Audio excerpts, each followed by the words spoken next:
Yo, how are you? We got some nice lo-fi music on in the back whilst I do this, but it's been a while. Uh, this little snippet is gonna be a cold open. It's gonna act as like a DM's perspective of what's happened because we haven't uploaded in a while. We haven't recorded a session in a while. Whether that's just been lack of players, or that's been the players weren't feeling it, or we had problems with the OBS. Now, this is the first time we've had a decent amount of players in a while. We've normally been rocking about 5 players recently, which at the end of the day, yes, you can record, but we're used to around 7. So that's why we haven't been recording as much, because we felt like it feels a bit lackluster.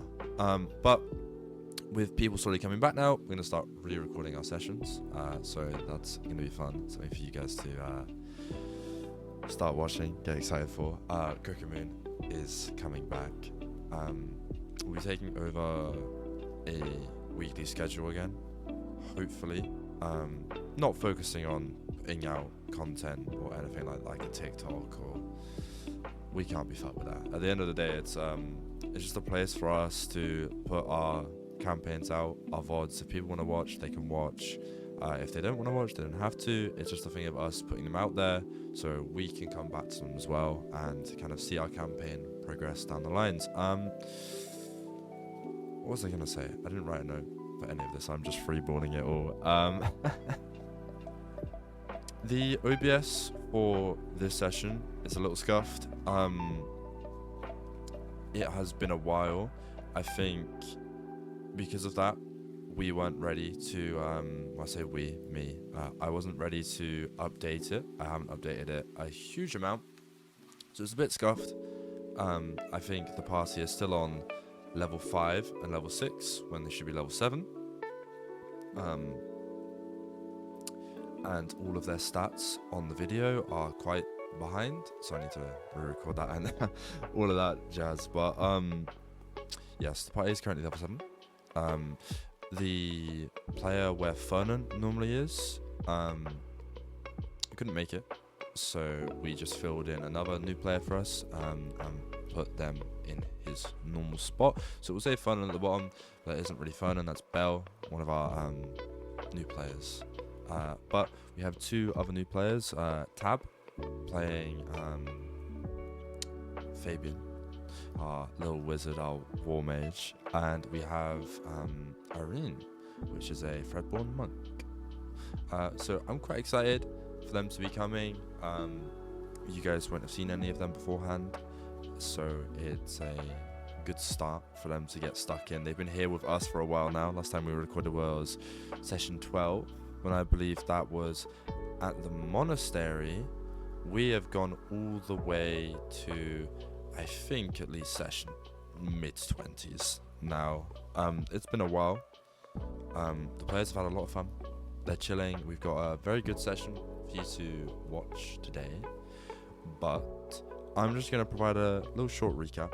Well, I say short. I'm not going to go into full details like a DM describing every single thing. I'm just going to give somewhat of a teaser, because we also give one in the episode. But what have you guys missed out on? Well, it started in the monastery after the players came from Wickham Hollow to the Crimson Monastery, or the Crimson Rose and the Crimson Abbot and everything like that. That whole shebang happened. They slayed the Crimson Abbot, which is Father Renifere, and then a whole deal with a demon came out, which no one wanted to take, but they took Emmanuel, one of our players' previous PCs. He took the deal with a demon involuntarily, stuff with Psy, blah blah blah blah, and he came back to life essentially as a champion. Moving on, the whole place went to shit. I'm trying to be really quick with this. I would normally give a lot more detail, but I just want to catch you guys up nice and quickly, so this isn't too long. I've got a real sick intro to show you afterwards. We had something made. But yeah, that happened. The whole place got turned up. They had to run away from it. They took not Father Renifir, sorry, they took Friar Olaf with them. They got out. The stranger actually then shot Friar Olaf, well, I would say causing him to die, but yeah, there's no way you're living from that, right? But yeah, he killed Friar Olaf, they took everything, and they ran away to Wickamore Hollow. Now, in Wickamore Hollow, they were chilling one night, and a Adrella Druskenvold came into the Green Queen Inn where they were staying, and snuck up the stairs and had a little conversation with a stranger that majority of people heard. Adela was cursed by Mr. Crossroads, in which her hand has started withering away. Mr. Crossroads is telling her a deal that was not fair, and ended up in her getting a blunt side of a bargain, to say. But after that, Adela begged the stranger, with their close relationship, to go out and help them, see if they can get rid of this. And in promise, she promised a ring, a wedding ring, hers and Philip Druskenvold's, around 1,000 gold pieces. Now, the stranger said he would do it anyway, just as a favor, but she insisted that she pay him for his troubles. So the characters set off onto their mission to what is now known as Mr. Crossroads. On the way, we had May and Drow leave us. They stayed behind and the players left, which is, in all fairness, people come and go. I'm not bothered by it. It's their decisions. I mean, I couldn't commit to a campaign that was over a year and a half long either. It's fucking crazy. But in that, they left, and the now different PC party went off, and on their expedition they came across a village called Knot. Now, on there, what am I talking about? On their way there, they got encountered by some satyrs called the Black Rams. Now, these are a group of satyrs who love to protect their little village. They're very much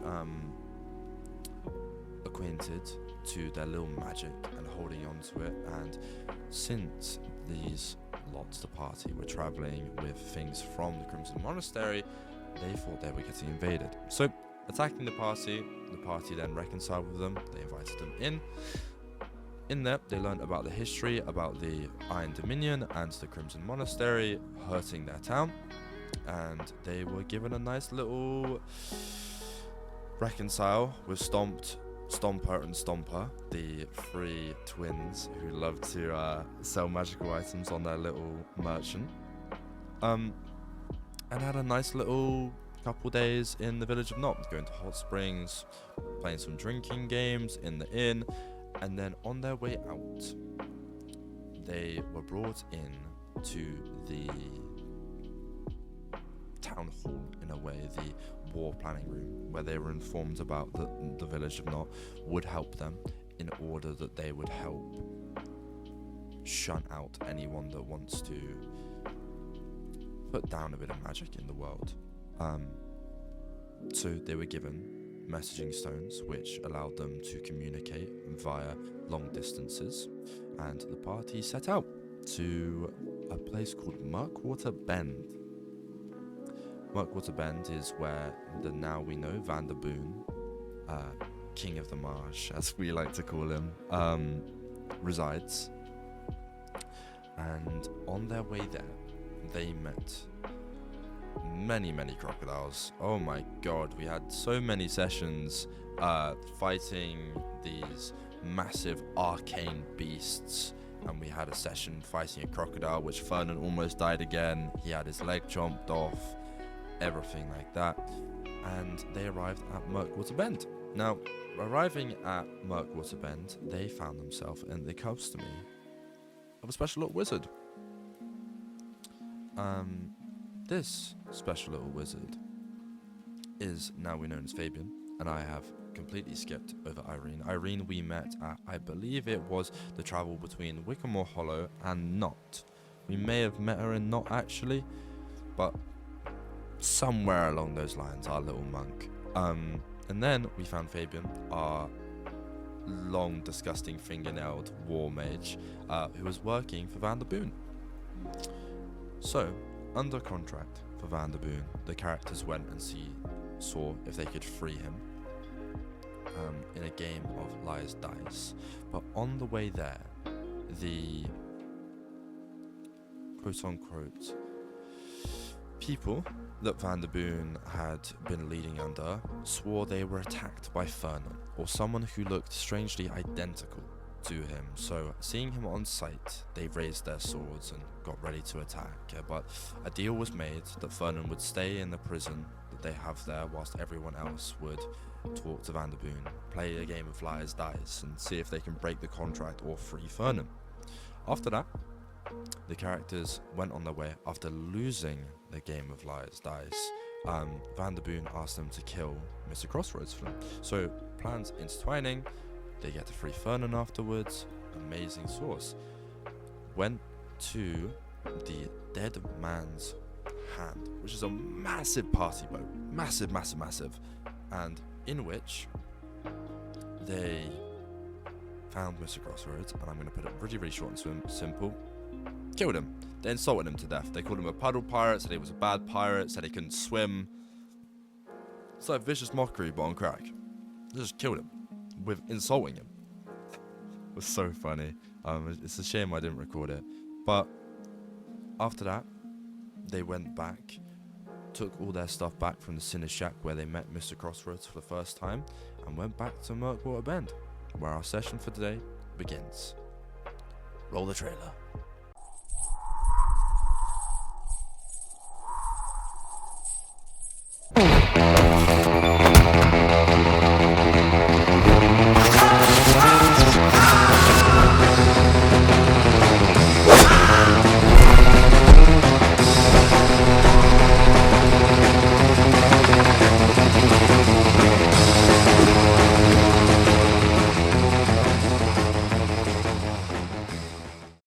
Okay, so hi again. I'm just editing right now, and turns out I did figure this out through the session, but for a good at least 5 minutes, turns out I have my mic muted. So do not take too much haste to the fact that it is a really awkward cut straight into Owen beautifully explaining all of the backstory. That's what's happened in this couple episodes. But I do hope you enjoy, and yes, you can flame the DM for not knowing his mic was muted. Okay, so I can't remember exactly where the recording left off, but it was somewhere between us killing Father Renevere and Sai dragging Emmanuel Lockhart's corpse to be chosen as the next champion of the evil demon lady that I've forgotten the name of. Varaxes. When Emmanuel rised again as champion, crazy vampire, he started murdering everyone in that monastery, and we fled for our lives. We just about got out with that bloody what's his name? The guy. Friar Olaf. Friar Olaf. We got away with Friar Olaf, but the stranger executed him on the spot with a bat hound, and we fled for our lives. This was a very poor turn of events now that a new threat has basically awoken in Druskenwald.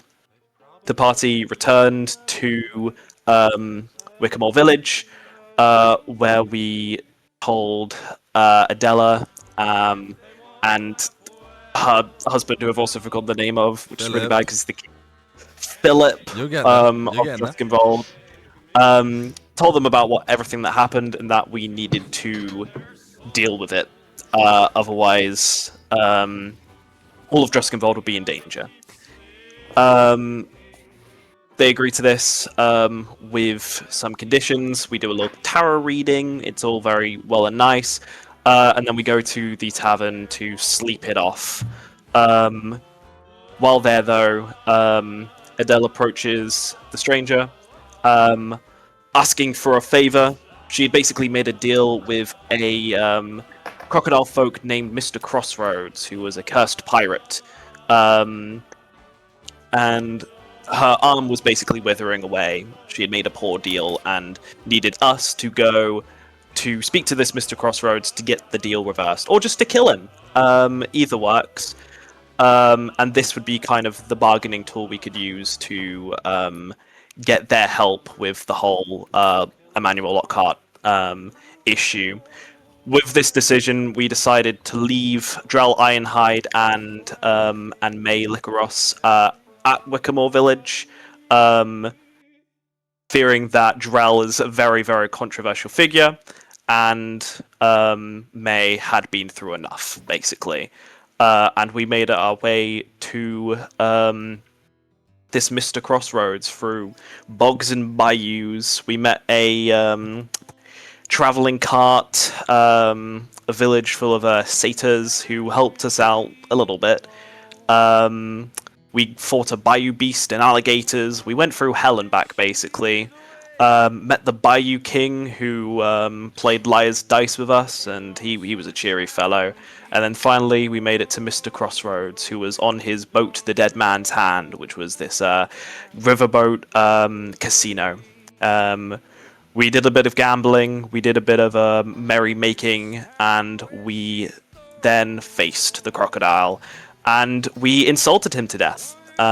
We were able to break his self-esteem so badly that he was taken by his patron back to the grave.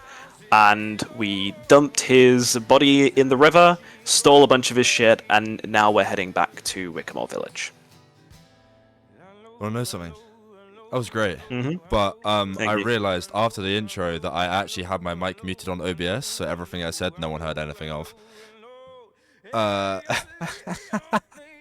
did they hear Owen is the question. Yeah, they heard all of you guys, just not me, for all of it. But, Mr. Stranger, if you don't have it already, that will be heroic inspiration. And how about we get stuck into some warm-up questions? Atti, are you in the North Pole? Why have we put a winter coat on? Denmark is very, very cold right now. Especially my house. Alright, we've got Swedes and Denmark, so I'm surprised they're not really fighting. But You just need the water to freeze over, you know? Yeah, water to freeze over. Then Maple's immediately marching. Jesus Christ. Pitchfork out and all of that. I'll just start speaking Danish. It'll confuse her. The Polish speaking Danish is a real confusing part. So we were doing 59. Does your character value their own best interest more than the party's? And if they do, what's an example of when that's happened? Mr. Stranger, as we've done the recap so beautifully, would you like to start us off? Of course. I think for a time, most certainly, I put my own needs in front of the rest of the groups. As I did with every single soul in this godforsaken place. Now, of course, now that I'm trying to better myself for the sake of this place and for the people in it, it's hard to put my needs first. That's how I feel, at least. I guess I'm still a selfish soul at heart, trying to run away from the pain I've had to face my entire life. But these are a good group of people, and I've found kinship with them, and I'm very grateful for them. So I will try my best to do everything I can possible to make sure they feel the same about me. Very nice. Great start. Although, Stranger could do with lying less about how he died. I mean, tells us that he got kicked by a donkey to death, and then suddenly next session he says the fact that he drowned. So, make up your mind. At least you're not going around telling everyone that you have a different name this time. That shit got really confusing. do we have any questions? As we normally do the warm-up question, and then if anyone has a question for the stranger, you can ask them, put him on the spot a little bit, test him about his backstory. Anyone feeling mean? Anyone feeling intrigued? Or should we move on to the next person?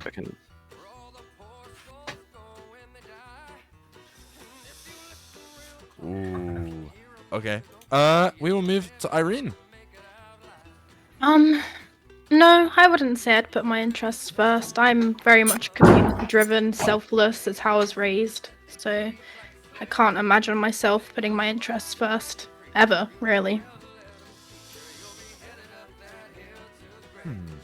I would say, if it came down to something, would you potentially, like, die for someone before you put your interests first? Or, like, what's the threshold for putting yourself first? If my death would help a larger number of people, yes, I would happily sacrifice myself. She's so selfless. I'm so proud. Any questions?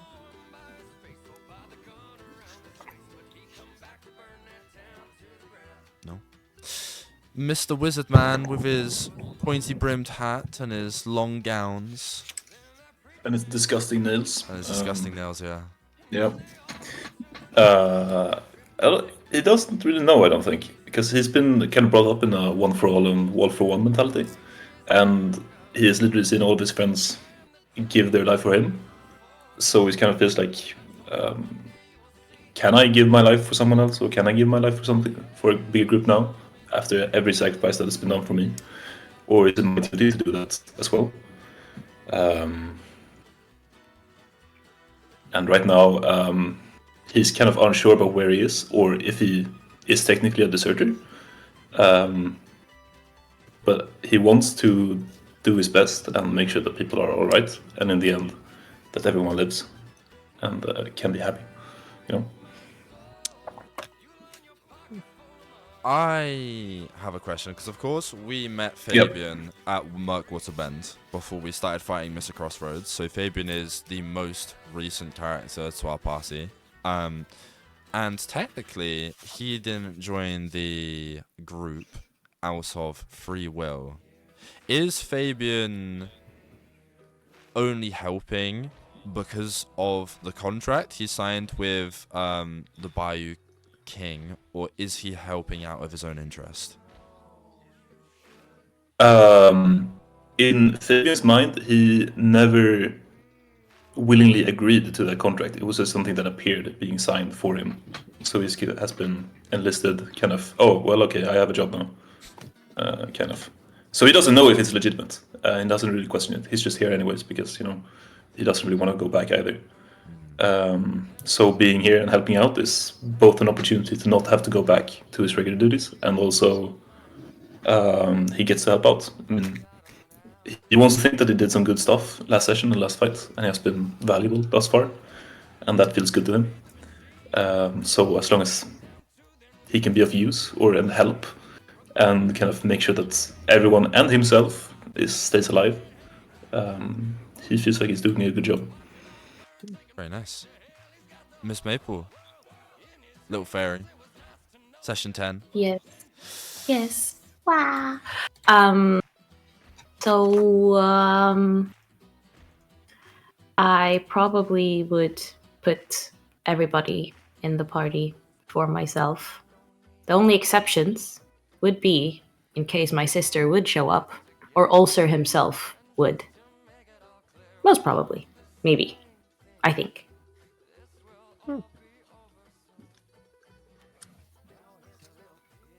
Can someone ask you something? Sorry, I'm just sending off a message real quick to someone. So it's only those two, right?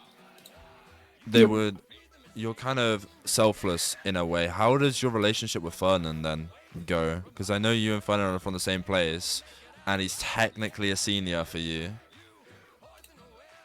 But he kind of doesn't have any real control.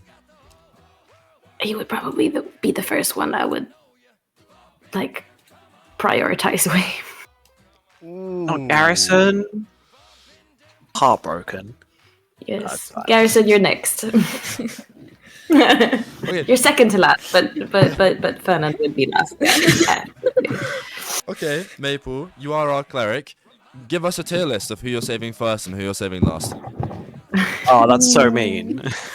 Okay, so Fernan is last, and then we have Garrison, and then the rest I would actually save, for the moment being. Of course, but you've got to tell us who exactly in what order. If Well, everyone's you on death's also- doors. You also need to incorporate who needs saving the most, because I feel like Garrison can do pretty well by himself. Fernan has almost died in almost every single combat. Yes, and he has been saved by me, but only out of my pure, Kindness of heart, yes, of course. yes. But in case I'd have to prioritize, I would save everyone else first.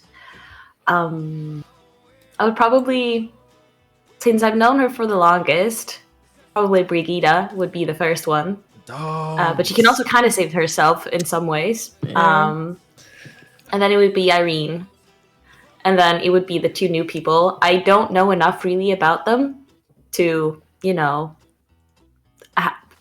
know how to prioritize, but maybe Fabian first, just because he was with us in last fight.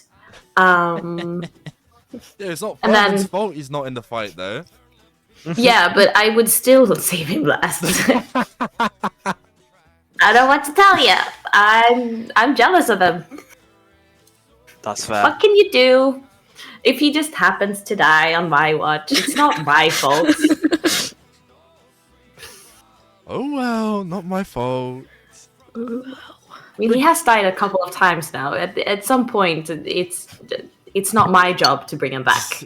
Yeah, I mean, theoretically, out of table, he's our tankiest guy, and yet he's died the most, or He gone just down absorbs the all the most. damage for us. Maybe It's a because little of too it, well. He just doesn't get his armor. Yeah, that too. I mean, in our last crocodile fight, he got dragged underwater and was just being beat up while Stranger was with his fucking mocktail, basically, on an island. I did try and help. Emphasis on try. We move to Miss Brighida. As of right now, I'd say that I'd serve the party's interests first. The land of Druskenvold itself is unforgiving, and if we're to survive and get through this all, then we really need to work together, and putting the interests of everyone else first will ensure that. I don't think I have any questions for that one. I think it was quite a good one, to be honest.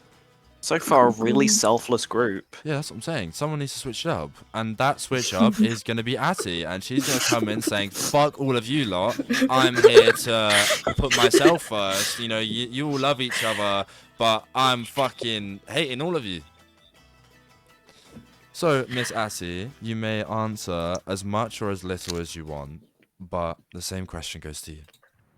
Well, I don't really know the party yet, so I'm going first. And if they turn out to be quite a boring bunch of people, then that's not really going to change. That's all I'm really gonna say. So we have to impress, basically. Put on a show. Yeah. I'm sure we can handle that. Mm-hmm.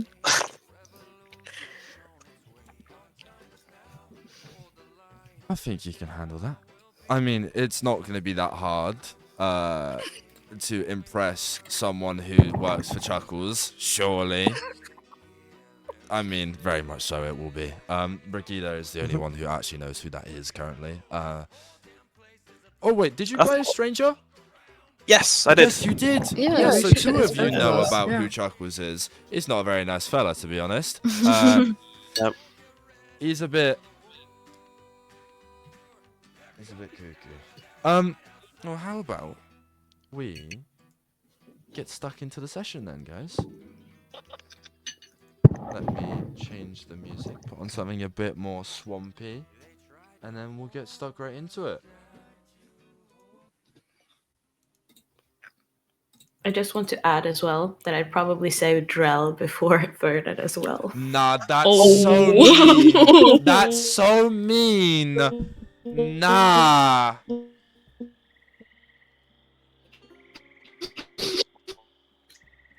Ooh, am I lagging or is everyone else lagging? What the fuck? Ooh. Nice. Oh. Weird. We'll cut this bit out. What the fuck is going on? Frozen. as well. It just the on-air sign. Oh, there it's back now. What the fuck happened? What? Wait, what's going on? What happened? I can't see Evan. I see everyone else though. I see I everyone. can see Evan. I see Evan. Yeah. I can see everyone. I can see Evan. I can't see. I can't Hi, see Evan. them. You're looking beautiful. Oh, thank you. But I don't understand what's happening. Yeah, well, Maple, it's a benefit for you because you don't want to see my ugly mug anyway. Don't say that about yourself. No. but what about me? I can't see you either, and I want to see your handsome face. What the fuck? Oh. Maybe refresh the page. Okay. I'm gonna have to do that too. I hope it stays in the same link because they've all just died in OBS. They're I'm all just- gone. Oh, Everyone Oh. is. Oh. oh, friends. There's one. I see Salma. I see Maple. Oh, Seven! Evan. Hey, there's Brighida. They're all appearing in the OBS. Now we're just waiting on Fabian. Come on, the wizard. Show me I'm the here. magic. He's I'm here. here. He's here. He's but here. Is he on He's OBS? here. Is he on Yes. OBS? I don't see him Oh. on OBS. Try refresh? I don't know. He's not appearing. I'm gonna have to redo it on Oh, OBS. no. Your wizard magic just isn't working. Keep those magical fingers going though, How did you know? because once you appear, I'm sure it's gonna be magical. There he is. He's back. The wizard. Yeah, the Wizard of Oz. Bam, bam, bam, bam, bam, bam,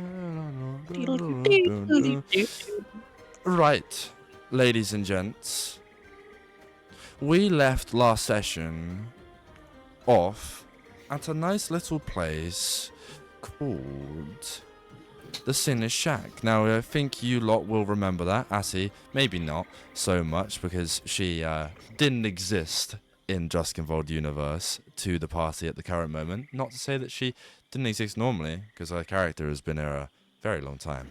But we left the Sinner's Shack on the way, being walked with some of the people who were cursed by Snake-Eyed Jack. I would say, whilst walking through this swamp, on the way back to a murk water bend, see Fernan, see if the Bayou King is any stronger than he was, Lila Webb as well, as you left Murkwater Bend to go and find Mr. Crossroads. They were being attacked by ghouls, being attacked by creatures unknown, screaming at you to go and kill him. Stop all of this before the kind of clattering of swords came about. On the way back, I would say, kind of flustering around, a disturbed kind of crow, in a way, kind of flutters down, landing in front of, I would say, naturally being inclined to animals, it would maybe go towards a Brighida. And it has a stamped in red wax envelope, kind of in its main beak. It's got a little bit of a crinkle in it from where it's been holding it. Some saliva has got onto the top of it, but this is I would say, postmaster. Something that's been sent. And if you cast your mind back, Brighida, this is from the postmasters in Wickamore Village. If we remember, there is a building towards the Droskinval estate where a crazy lady lives with tons of pigeons, crows, and all other flying animals, and delivers all of the post. As the crow kind of lands towards you, it kind of screeches a little at you and kind of looks up towards as this letter drops onto kind of some of these wooden support beams on the way to Murkwater Village before it kind of flutters off after dropping it. And in front of you lays this perplexing, I would say, letter. You guys can do as you may. That must be from the Druskenvolds, I imagine. Although they've got... It's been that long since we killed Mr. Crossroads. Have they already gone back to us? Can I pick up the letter and sort of inspect the stamp for like an initial or a sign for the Druskenvolds? I would say, as you kind of pick it up, this crumpling letter in your hands, it's clearly gone through a bit of wear and tear, kind of the front of it scraped in by the wind, some rain marks on it, the saliva mark at the top kind of in a semicircle from where the bird was holding it. On the back is a red kind of crimson stamp. It's got the initials D on it for Druskenvold, but in the middle of it is stamped TM. You might be right about the Druskenvolds contacting us. See what it says. And hope it's good news. Just open it.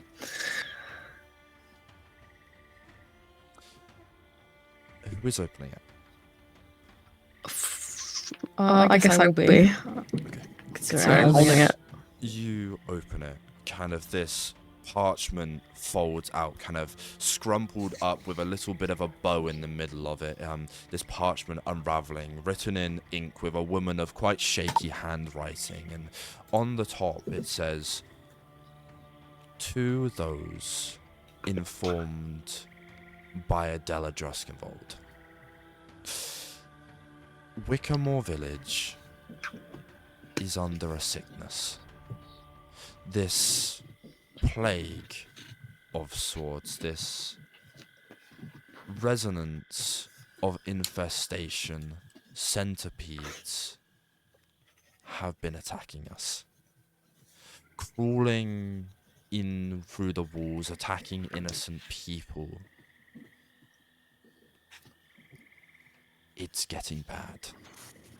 As it turns to another paragraph and it says, "I believe that you may be help.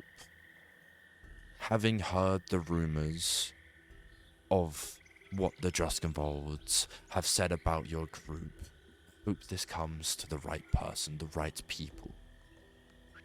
I believe the infestation, my own suspicion, is that these centipede-like creatures, these disgusting vials, are coming from Skitter Deep Mine. I sent out a rider a couple weeks back, who normally delivers these big parcels for me, a brawly man, no problem doing it, a horse as well as along with him. These are normally my go-tos for missions when I can't use my skies." A little smiley face next to skies as the bird kind of quirks a little as it's flying away. And I sent them out to investigate said mine, said infestation, as I believe it's coming from here. Yet, safe to say, I have not heard anything from them back. I heard about the things you did in the Crimson Monastery, how you saved them, you saved innocent people, you saved William Lodge as well, the man from Fox Willow. I am suspicious of this infestation. I don't want it to carry on. I will offer 50 gold pieces to each of the group once this plague is halted. I don't want this to spread any further. Please help us. And at the bottom, signed Theodora Malville. End of the letter. Damn. We've been gone for too long. We need to head back. Yep. Everyone in that town, including May, is in danger. That sounds nasty. Yep. I say we head back to Deepwater Bend, or whatever it's called. Have a rest there, and then make our way. It should be much easier without Mr. Crossroads agents out in the wild. But we need to make haste. Seems the waxing and waning of Druskinville never really stops, does it? Nope. Garrison, who's that letter from?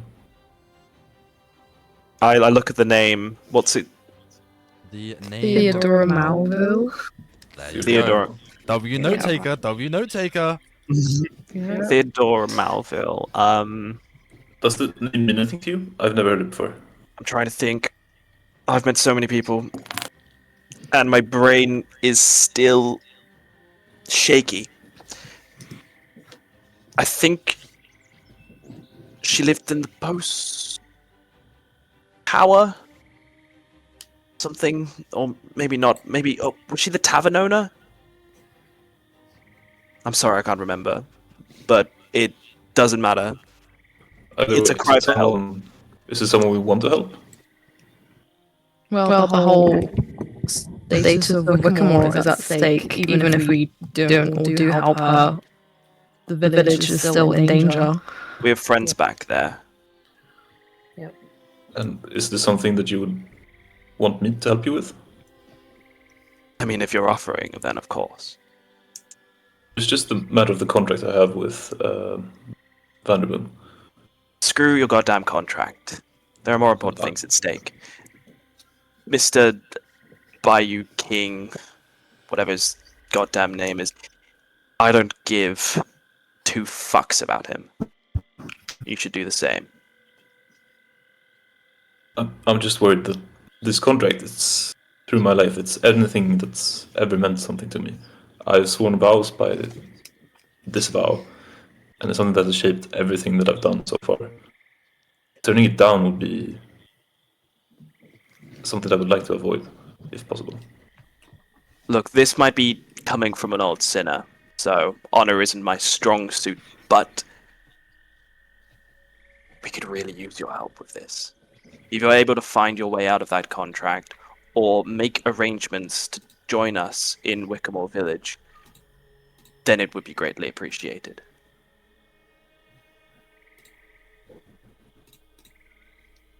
Right then, let's not dawdle. I kind of like flip my cane around and start marching through the marsh. What are the rest of you doing? Are you following? Or are you doing Yeah. anything else?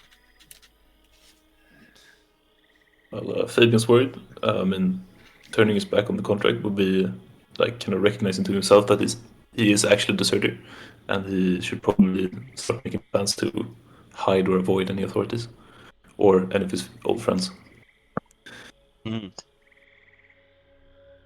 I would say it's a night's travel to Murkwater Bend. So you guys have the option to rest if you would like, or keep on traveling. Now, I will say, if you keep on traveling, you may take an exhaustion level. However, you will get there at a quicker time. If you choose to camp, the opportunity may be missed, or it may not be. It's dependent on what your time frame is. How's Maple everyone? would like How's to everyone rest. looking? Maple I was would just like to thinking- rest. Or We could try and rest at Murkwater Bend. If it's still, Okay. you know, But if there. something happens along the way, I'm not going to be of much help right now. That's true. Actually, everyone, there might be a little something I can do about this. Oh, Really? Go on then.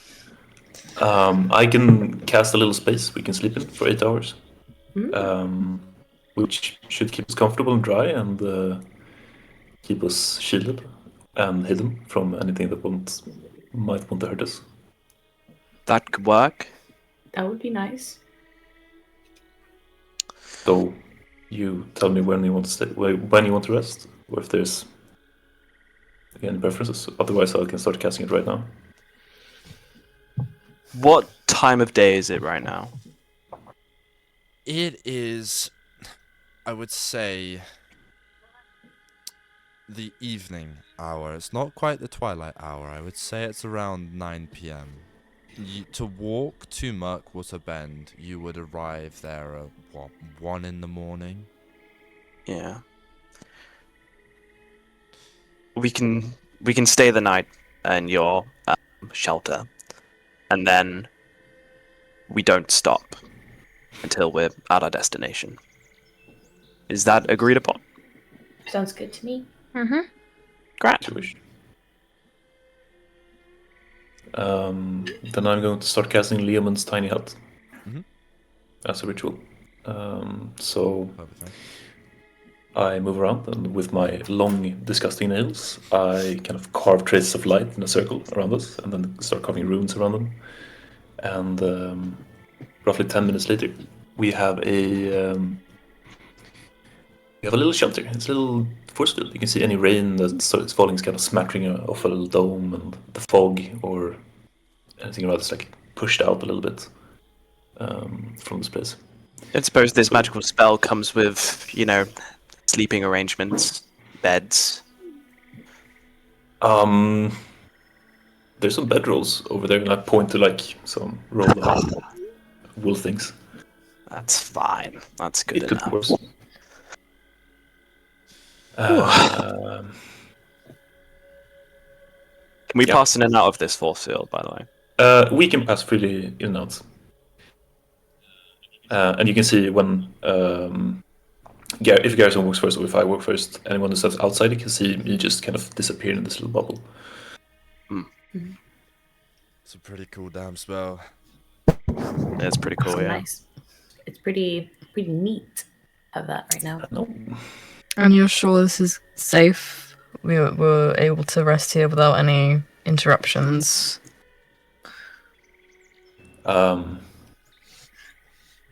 Yeah.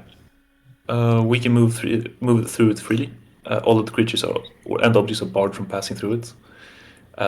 Spells of level 3 or lower can be cast through it, and any effects of spells like it can pass into it.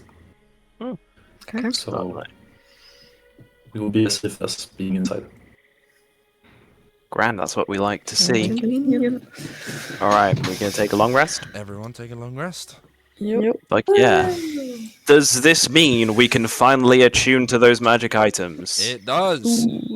Yay! Yeah. Can we attune to, like, is it one per long rest, or can we just attune to the ones Just that... attune to all of them. Why not?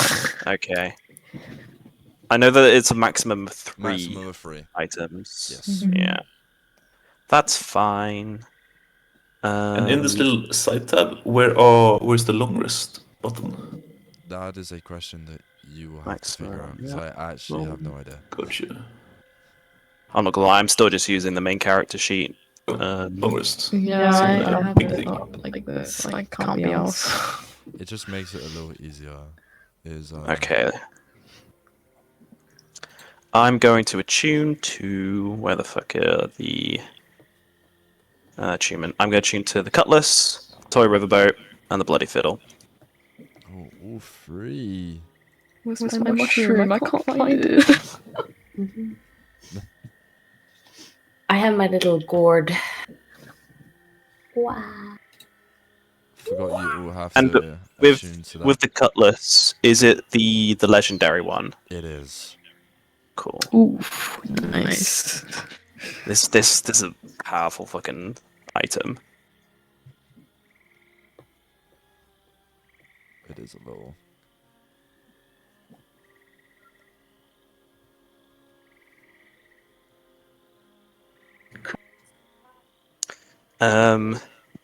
Also, during the long rest, I'd like to do something. Go for it. Garrison would. Like, I'd say about 5 or 6 hours into everyone's rest, I kind of I nudge on Maple's wing very, very delicately to try and wake her up. Maple, I'm dreadfully sorry to wake you, but there's something I need to talk to you about. Okay. Could we have a little bit of privacy? And I kind of like, I gesture to a tree in the distance Sure. and walk over to it. Like fly over. Kind of like a little bit dazed. You said earlier, before Mr. Crossroads, that you would support me in this new transition that I'm partaking in. I hope that means in all of that. Because there is one thing I've been trying to ignore with being sober, which is the whole reason I went into my stupor in the first place. The illness that I had in my life, the poison in my blood, it followed me into the afterlife, and I tried to numb it in any way possible, and I succeeded, but I also broke myself in the process.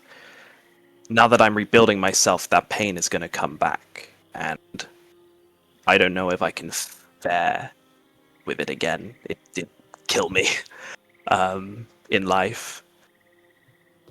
I am strong, but I will need help, and you're a very fine cleric. And I could really use a friend right now. I'm quite scared. I will do my best. Just let me know if there's anything that you know that I can do. Otherwise, I will try to collect information and see maybe what I can do. But do you know, like, do you have a name for what it was, or is it just pain, or? I just called it the poison blood. Okay. It was untreatable. I do believe that it was magic in origin, but well, my main physician, who was a friend of the family and my guardian after my father left, he tried to help me best I can. So did Emmanuel before he left. Neither of them came to any sort of conclusion. They just were able to prolong my life. But it feeds off of weakness, and I'm feeling dreadfully weak right now already. I don't know how long I have. I hope it's enough to make a difference in this place. Otherwise, I'm scared of what's going to happen. I don't think there's any rest for me. Or at least I hope there is. But knowing that you're there to support me will keep me strong. And that's enough for now. I put my little hand on your shoulder. Kind of like, like a reassuring little pat. I kind of like bow my head and in a little bit of embarrassment, because obviously Garrison was very much someone who kept everything close to his chest. This is probably the first person he's shared this information with since arriving in Druskenvold. So it's definitely, it's hard hitting for him. Mm-hmm. Please don't tell the others. Yeah, I Just- was about to ask, do you want me to keep it a secret? I fear that if they believe that I am falling behind, then it would be best for me to depart from this little group, because I'd slow them down or something or other. I want them to believe that I am strong and capable to inspire them. You know, I think. Understand. I don't think that they will, or I have a feeling that nobody wants to leave you behind, but I will respect your choice. Thank you. You're a good friend, Maple. I'm glad to have met you in this form of life. Me too. And I'm honestly quite sad that I didn't get to meet you in the original one. Yeah, same. Wish I met you instead of Fernan. The Garrison also chuckles at that. Right then, back to rest. Yes. We need every little bit of sleep we can get. Oh, I stroll back to the force field. I have a question to Evan out of What's up? the game. Does Maple know anything about any sort of blood sickness from the time she was alive? Most likely not. However, there's a big however here. A certain Crimson Monastery did. However, you guys killed him. See. Right. Because if we go back to Mr. Strange's backstory, I believe that one of those two was actually the physician. I believe it was Friar Olaf that was actually the physician, or was it Father Renifir? It was one of the two. I don't think so. The physician or my mentor was Emmanuel's mentor was called Van Anderberg, who died in life, and I never found him in. I remember someone in the Crimson Monastery had ties into Yes. a backstory. I don't remember who, so I have to do the backstory. It was Renevere, but Renevere. Renevere killed my mother. Yes, that was the one. So, I guess if you would want to learn anything about that, Miss Maple, you would probably have to go back there. However, if you remember how that place ended, I'm not sure if you want to go back. Yeah. Yeah, last time I remember, I just flew out. Yeah, it got a lot worse. Emmanuel, yeah. Yeah. I would say around 5 a.m. you would all wake to hearing a quite loud croc kind of marching up and down outside. Just some wildlife going on. That's pleasant.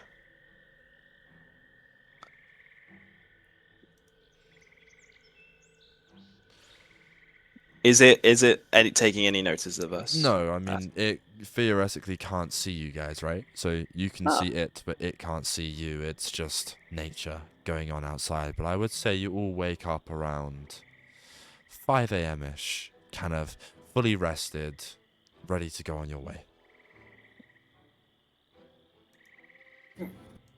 While we start making breakfast, I'm going to cast Find Familiar a little bit early. And a little falcon is gonna pop out and sit on my wrist. And while it's happening, I'm gonna make breakfast for everyone. So, yeah. Cool. That's it. Thank you. Okay. What's for breakfast? Oatmeal. Oh, Plain so unseasoned right. oatmeal. Oh, Does Maple have anything to spice that up? Please. It's fine. It's incredible. It's the best oatmeal I've ever had. You think? Yeah. Maple can put some holy water on it. I don't know if that helps. I go for another scoop, and as Fabian looks away, I just throw it away. Really? Scrumptious. Oh, it's great. Usually we just change the flavor with prestidigitation and stuff, and change the flavors around. But I got bored of all of it, so I love the plain stuff. Cheap tricks. Maple has her mouth full and she's like, it's great. She's like, tries to swallow it like reluctantly. Right then, I think we should be on our way. We've kept Fernan waiting in jail way too long. I really thought that was gonna be, oh, you ate that really quickly. Have some more. I would say, Wait, hang on. gathering your surroundings and making your way back to Murkwater Bend, the area is a bit more quiet, more rugged than it normally was. You left at a pretty substantial time. It seems safe. However, it does not seem comfortable. This is a wreckage of what has happened. There's kind of holes in the wood as you go up the stairs up to the massive gate that you guys once entered through with the 2 people on top is damaged. Some of the flags of the place are hanging off, and I would say, looking down from this top tower, spotting a Fabian first, is 2 people dressed in these kind of half shirts. They're like overalls. They have the shoulder pads and then no sleeves, because sleeves are for pussies apparently. These button-ups that go, and it's half overall, shorts on, and kind of, they look like the ones that you could zip up so they can become trousers whenever you want them to. Really weird, but kind of suits it in this place. And with these crossbows, they kind of look down. I go, halt! Who are you? Hello, my name is Fabian. These are my friends. This is Garrison. This is Maple. This is Yrene. This is Brighida, and this is a new friend that I don't know about. Is she here? No. No. No, forget that last part. We're here to see Mr. Vanderboon. We did what he asked, and can we talk to him, please? We killed your pest. Yeah, what he said. I think he's a bit, what's that word, mopapapik? And the Inns kind of turns around, smacks the guy on the head. These are 2 very violent guards, if you remember. They like punching each other, and one of them's a bit dumber than the other one, and he kind of goes, no, sociopathic, and that's, Fabian. He's friends with Vanderboon. Let him in. And he kind of goes, oh, Fabian. And he goes, Wow, there's really a lot of kinship and brotherhoodship going on here, and it's beautiful to see. well, of course. I would be careful going in though, because we kind of got ambushed by these what were they again, Dell? And Dell and Inns are the names of the twins, as they kind of turn around to each other, scratching their head in perfect motion with each other, and they go, pools. They had like white skin, very tall people. Ghouls! Ghouls! Not ghouls. Yeah. That's a pig. That's the one that we have Really? over there. Yeah, you'll learn the hard way. If you're careful. But do come in. Vanderboon's waiting. He says he's got some news about your friend or whatever. But please do come in. And they kind of relinquish this heavy chain at the front that lifts up this gate onto these wooden kind of shaky pallets. It's a bit of a strong gate for the place that it is. The place is, as you guys know, these relatively wooden houses that look like the Sinner's Shack. They're on these stilts. They have a marketplace kind of in the middle. It's all holding up onto the water. But because of this ghoul attack, it kind of looks like it's going to fall apart.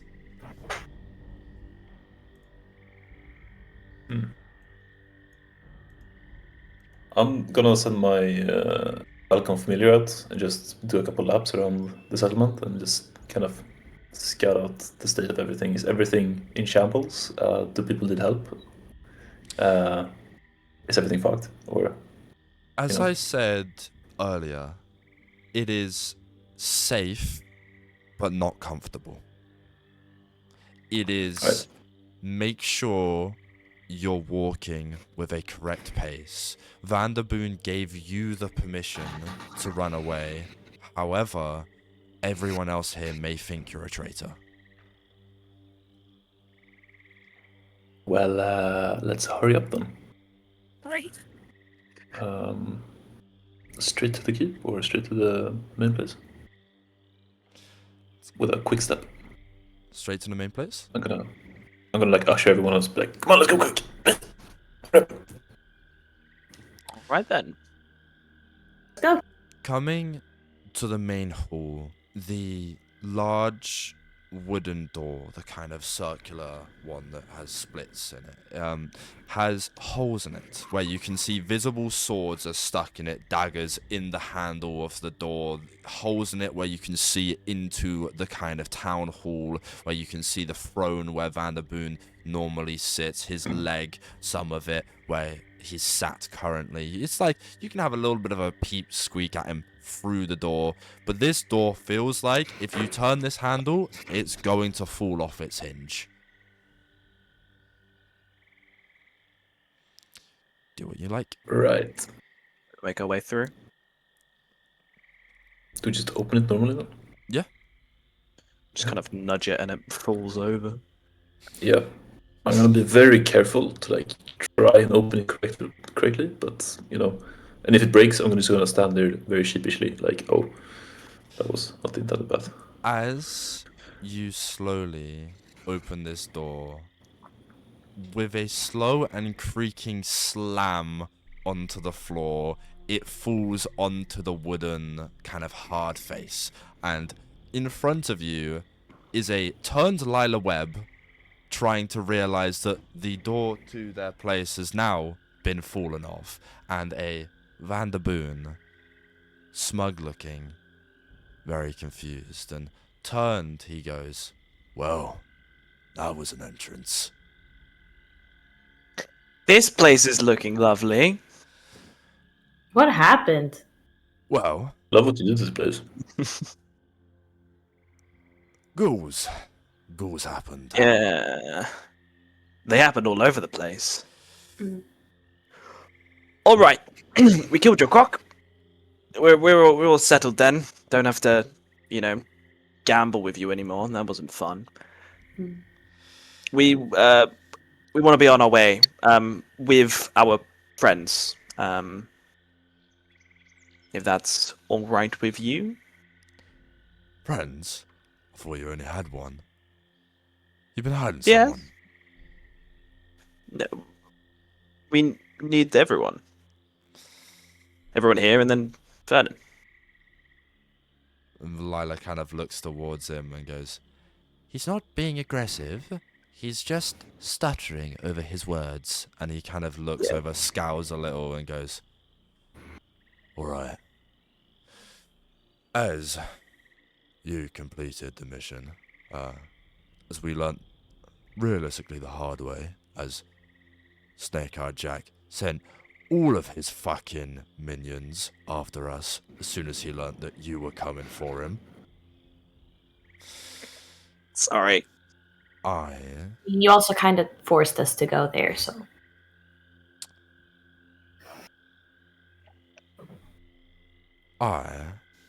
I'm gonna take you to your friend. Bravo. Can't promise much about his leg though. Let's use that as Oh. collateral for what he did. Do we still remember what he did? Or did he do anything? Well, they believe that he attacked them and has been ordering attacks on them, working Mr. Crossroads, but that's just not true. Yeah, I mean, he was with us.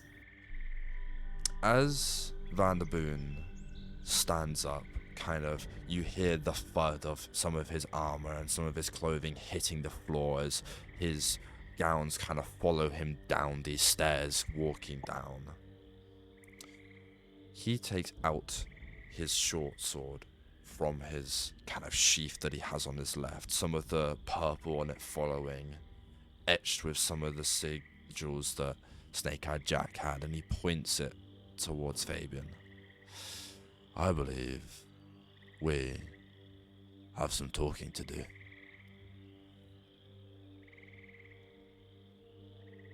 Regarding...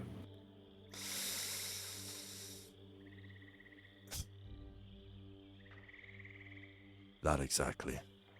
Regarding your position here. You got this. I wish you all the best of luck. We're gonna go get Fernan now. Oh, I'll leave Dewdrop, my little new animal friend, with you, just in case, so you have something. I'm gonna hold their hand and be very scared. I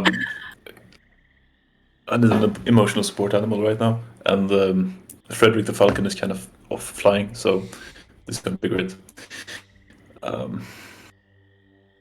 Yeah.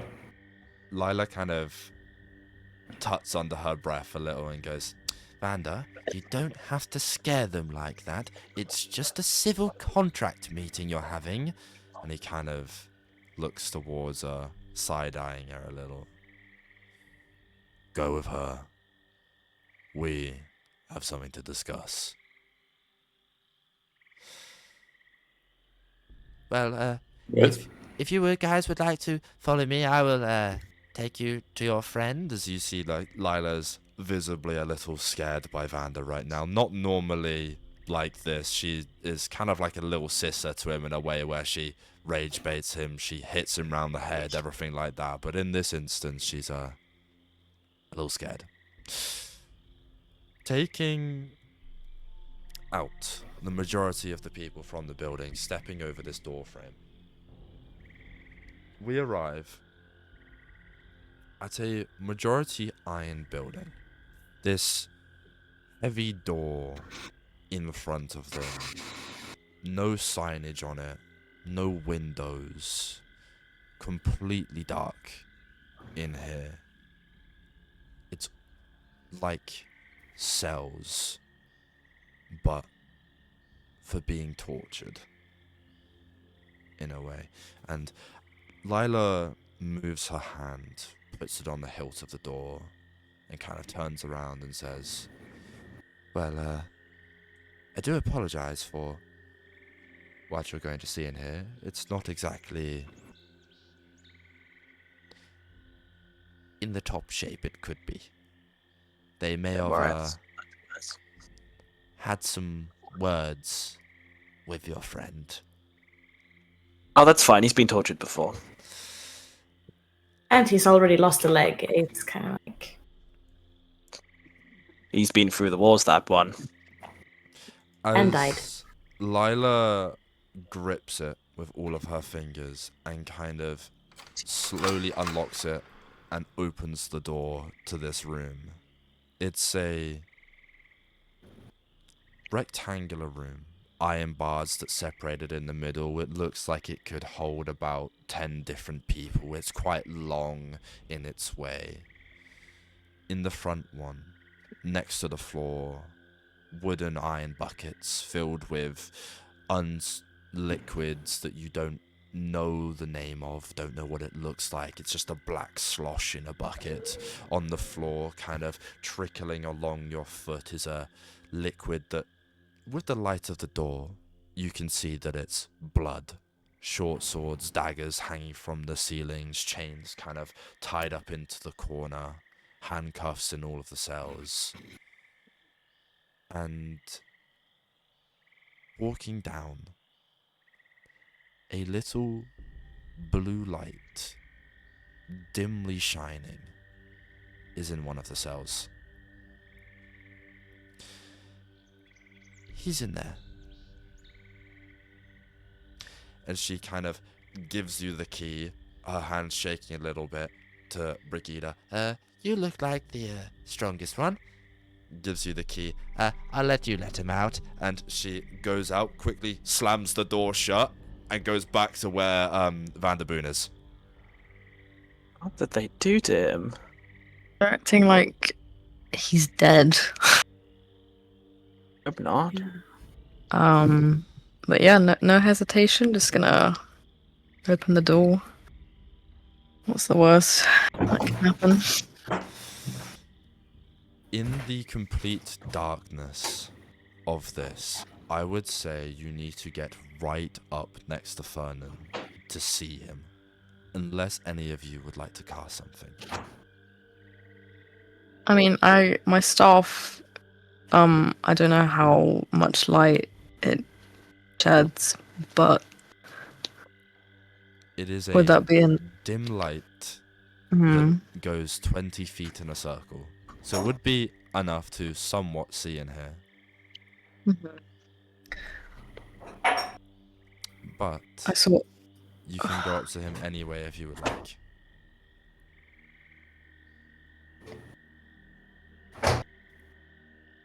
I'll be the first one to sort of go forward with my staff in hand. I'm sort of waving it around the room just to make sure. Are there any torches in the Yeah. room? There are none. Okay. Candles? Nope. Anything that can get put on fire?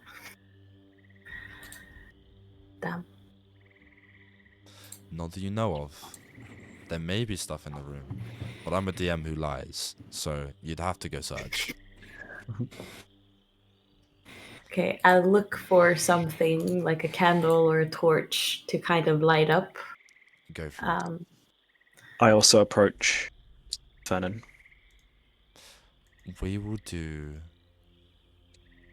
Maple first. Maple, going to the end of this place, this rectangle, the end of it looks somewhat like a storage room.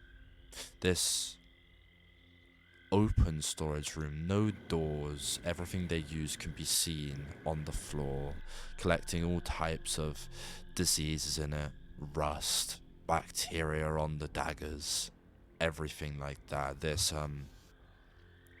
coals used to heat something, iron brands that look like they may be dipped into hot things to brand these people. There is a torch. Right. I will use Druidcraft to instantly light the torch. And use it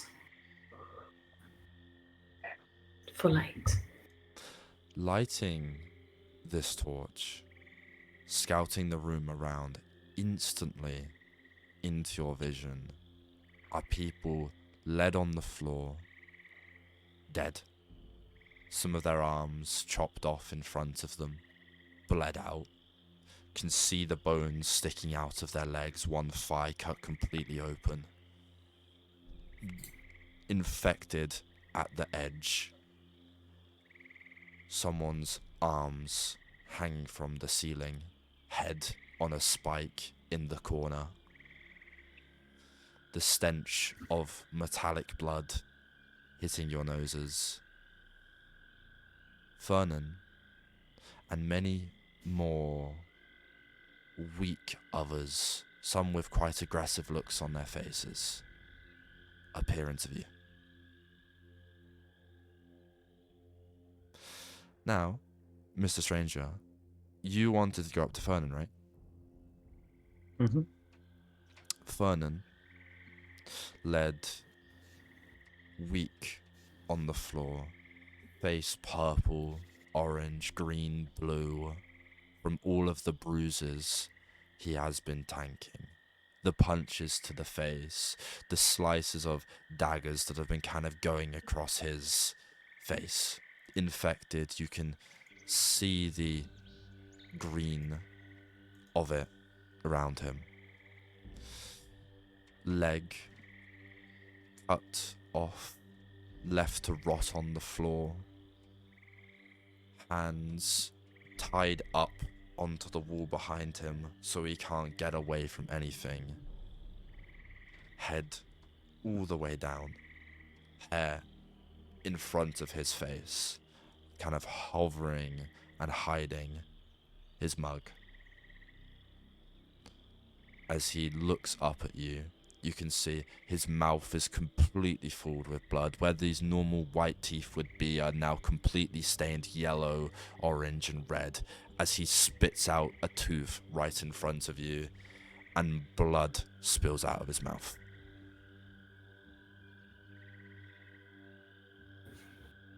I kind of I look towards Maple. I think he needs assistance. To say Yeah. the least. Um, I look down and I lower myself and sort of put my hand on his shoulder very gently as to not hurt him. Can someone take the torch? Yeah, I'll take it. Yeah, I'll fly over and give it to you, and I'll fly closer to Fernan, kind of like breathing through the disgusting smell of the room in general.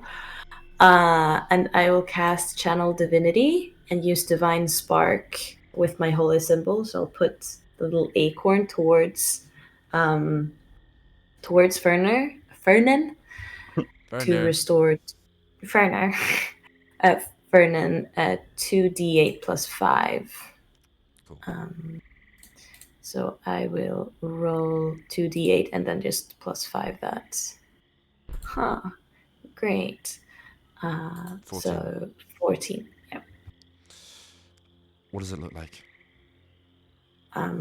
So a turquoise light will kind of just emit as pulses from the acorn, kind of surround Fernan as he slowly heals a little bit. Oh, my apologies.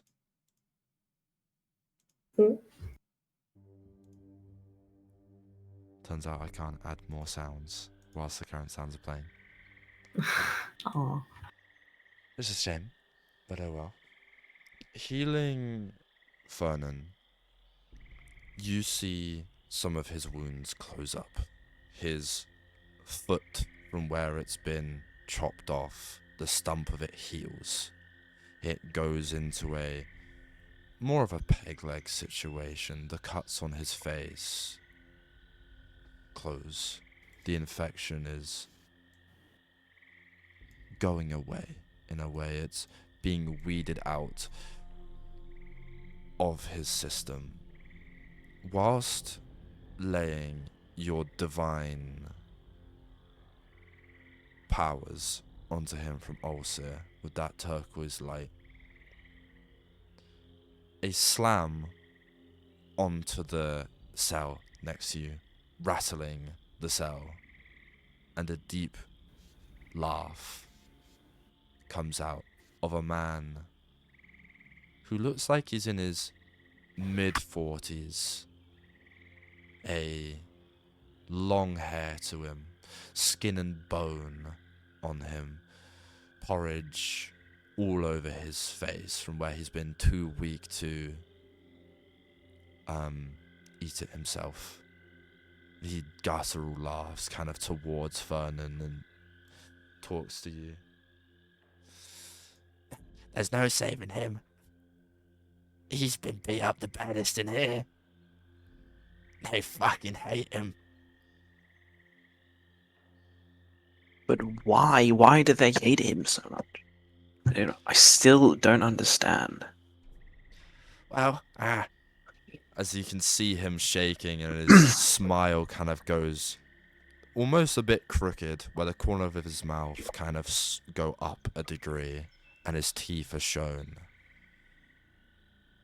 His head slowly goes sideways, moving it not in a weird way, but in a way that slowly you move your head like that before his whole body slowly starts to move. His fingernails move by themselves, his fingers snap backwards, his body moves in a way that bones shouldn't. The cracking of limbs, you hear this guttural scream come out from this man as his bones snap backwards. They go in degrees where they shouldn't. His arm goes up and starts touching his elbow. His legs start moving sideways, and he grabs onto this bar, gets right up as close as he can to it, giggling to himself before his smile slowly becomes a bit yellow.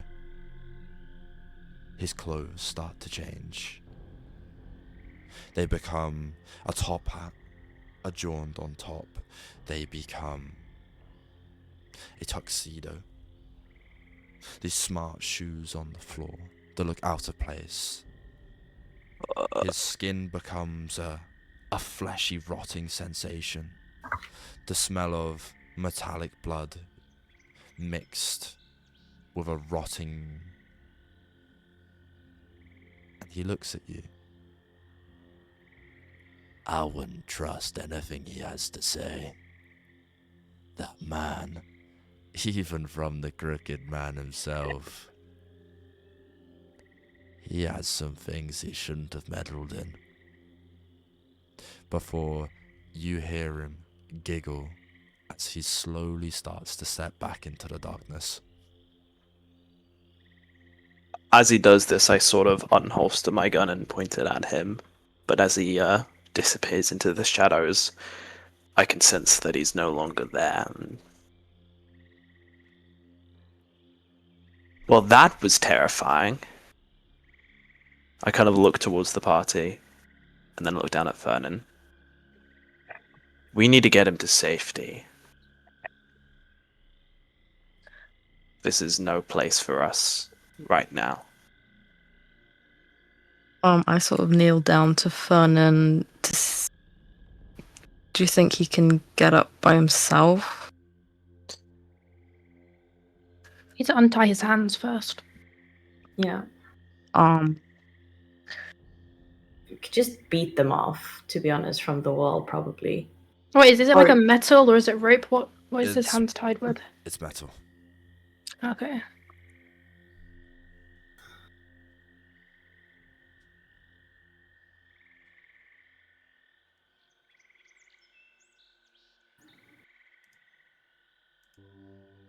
I aim my gun at it to shoot it off. Everyone stand back. I would rather not miss this. Maple flies a little bit further away. yeah, I take a few steps.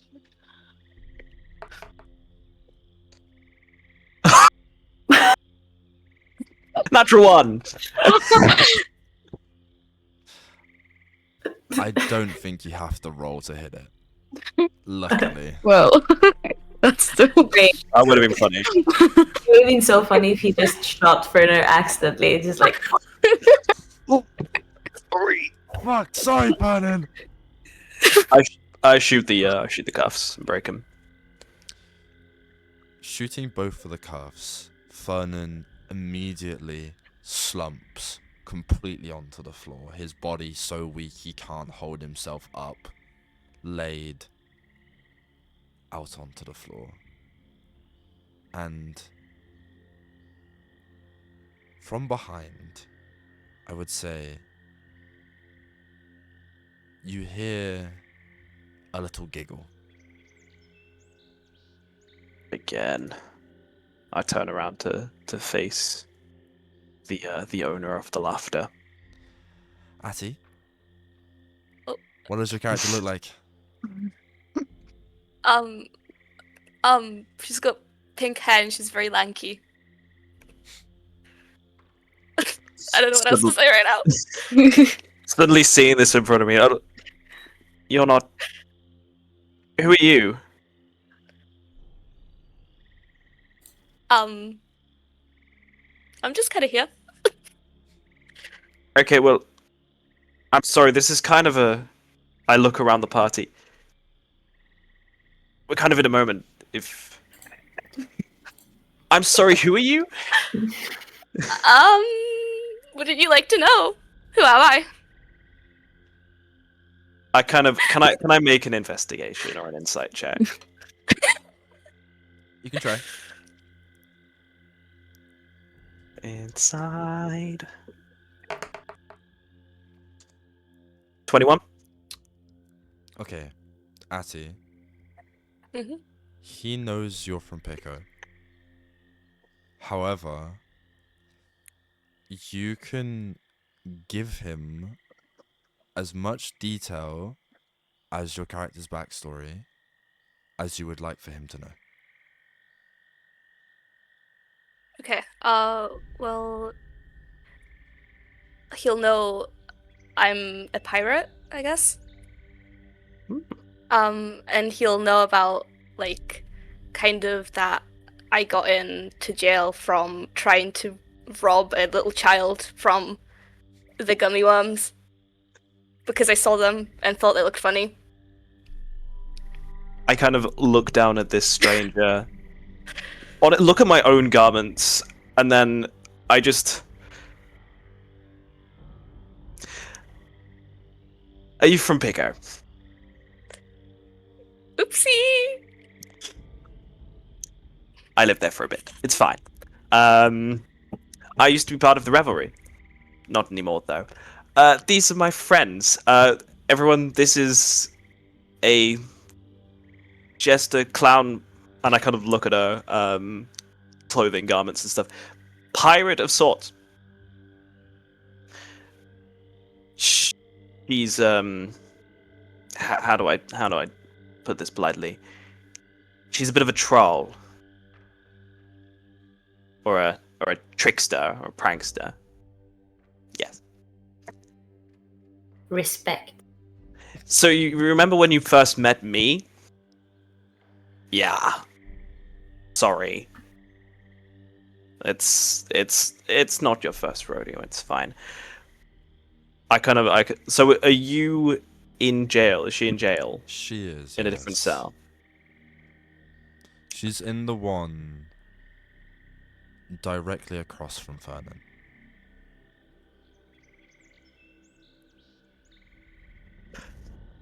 Yes. Sorry. Do you wanna? I mean, as that's going on, I've sort of scooped Fernan up bridal style in my arms, and I'm like tending to him. I approach the pirate, kneel down and just say, "I'm going to let you go, not because of any sort of fondness towards you, but because these people here have hurt my friend quite badly, and I'm very angry right now. So to stop me from killing everyone here, I'm instead going to mess with them a little bit, and I feel like you could help me with that. Could you?" Do you want me to spray a suspicious liquid at whoever hurt your friend? Because I could do that. That would be incredible, yes, and I instantly let her free. I jump out happily and give him a hug. Yes. You're a Fredborn, right? Yeah. So it's like the most wooden hug ever. Yep. Salma's Yes. eyes just went like this, like, oh my god, there's another me. Another one. Very different personality, though. Yeah. Salma's like Yeah. or Yrene is like the quiet, brooding type, and this is like the happy, please just shut up type. Okay. I think we should collect Fabian and get the hell out of here. As for Fernan, I'm just double checking something because I have an idea.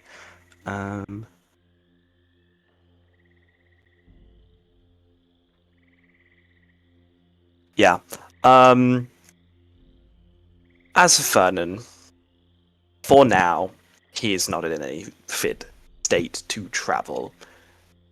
But I think I have a thing for that, and I reach through my many, many pockets and pull out a tiny riverboat. And how will that help us? Well, I'm not too sure how it works. I mean, I was studying it while we were resting.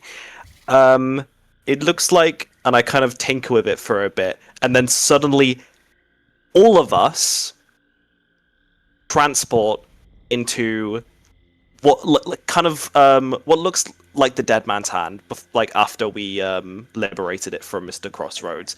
That kind of vibe, but everything is wooden. Everything is made from wood. Ah!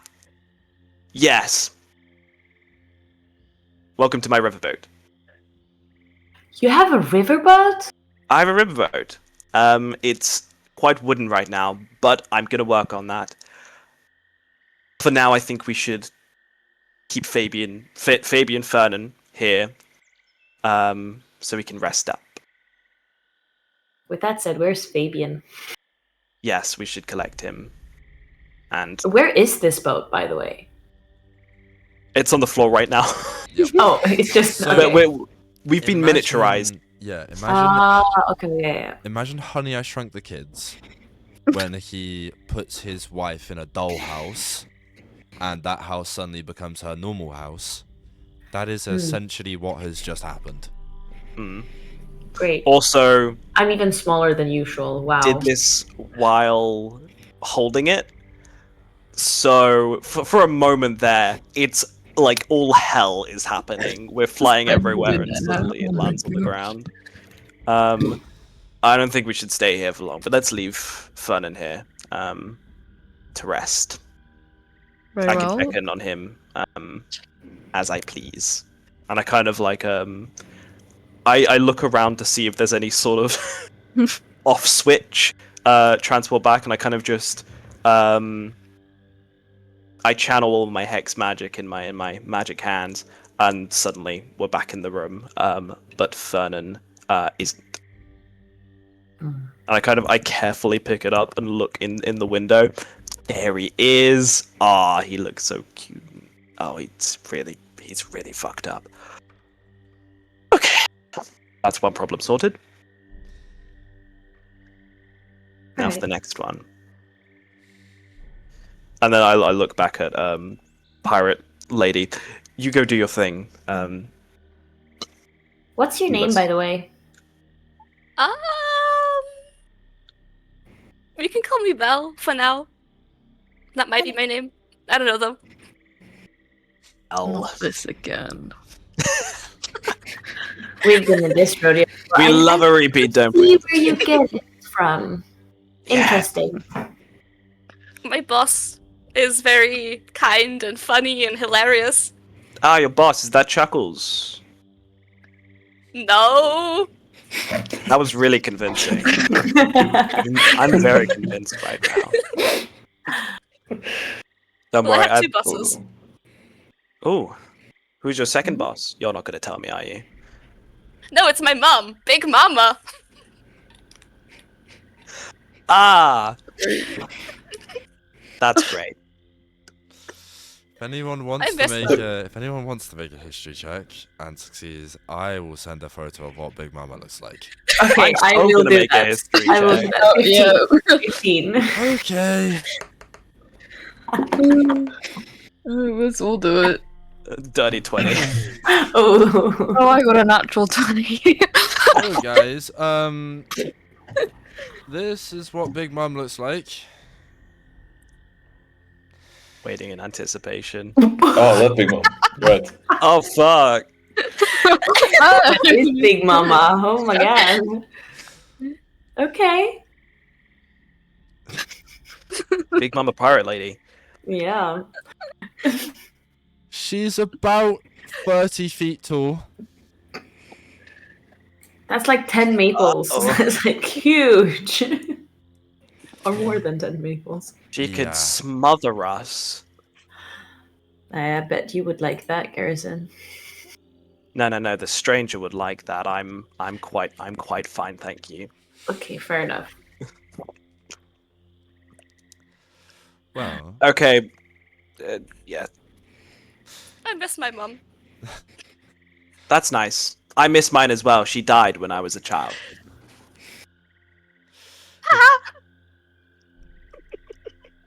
the vibe difference is very different. That's one way to put it. Yeah. Yeah. He's got another The Stranger where he's going around telling people different names, but shall we cut to Mr. Fabian?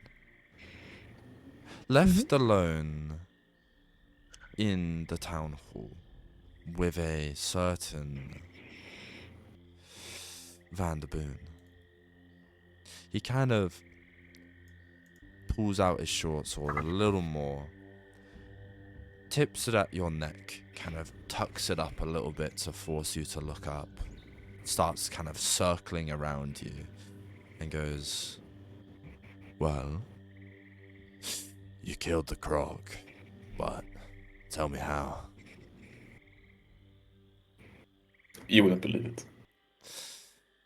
Try.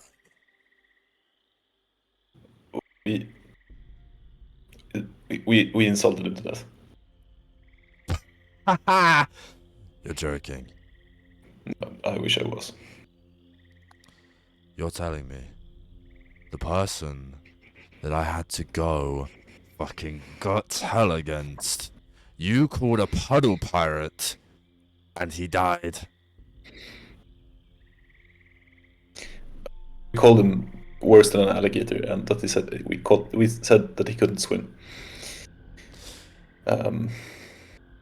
Yeah. You see the tables. I'm gonna turn my gain down a little here. You see the tables next to him as he puts his hand underneath them and goes, "Fuck!" As he absolutely throws some of them into the ceiling, a chair straight into a wall, kind of it splintering into pieces. He takes out a sword, throws it at a straw dummy that he uses nearby. It cuts it straight into the neck, decapitates it, falling into the floor, kind of gets a couple tables, slamming his fist into them until the top of his knuckles is covered with blood. And he kind of looks more towards you and he goes, deep with his breath, he's panting. "I suggest that you leave before." I'm going to hold out my hand, and if you want me to leave, then I leave with the contract. He stomps off, going behind him, his short sword kind of dragging on the floor behind him, making a horrible noise, kind of carving up some of the wooden floor. Takes it, walks back, puts it in front of your face, and rips it in half. Fuck off. Well, Vanderboom, I would say it was a pleasure, but, well, I shouldn't lie. I'll be seeing you around. And I turn on my heel and march out. As you're marching out, you hear more of him destroying this town hall. Even though he's happy that this croc has died, the fact that he wasn't able to do that himself has made him forever angry. And whilst walking away, you hear a, "You better watch your back. 'Cause goddammit, I'll be there." I'm gonna make a little illusion and make two glowing eyes pop out at the back of my head. And say, "Don't worry, man. I'll see you coming." And I'll leave. Ooh. That was cool. As you leave, what are the rest of you doing? I'm walking towards that way, so I'll pass him. Is everything all good? Are you able to come with us? Fine. There's some boring legal stuff we should talk about when we get out of town, but for now, I think we should bounce. Correct. There's just one more thing that I need to do. I'm gonna have a final meeting with Vanderboon.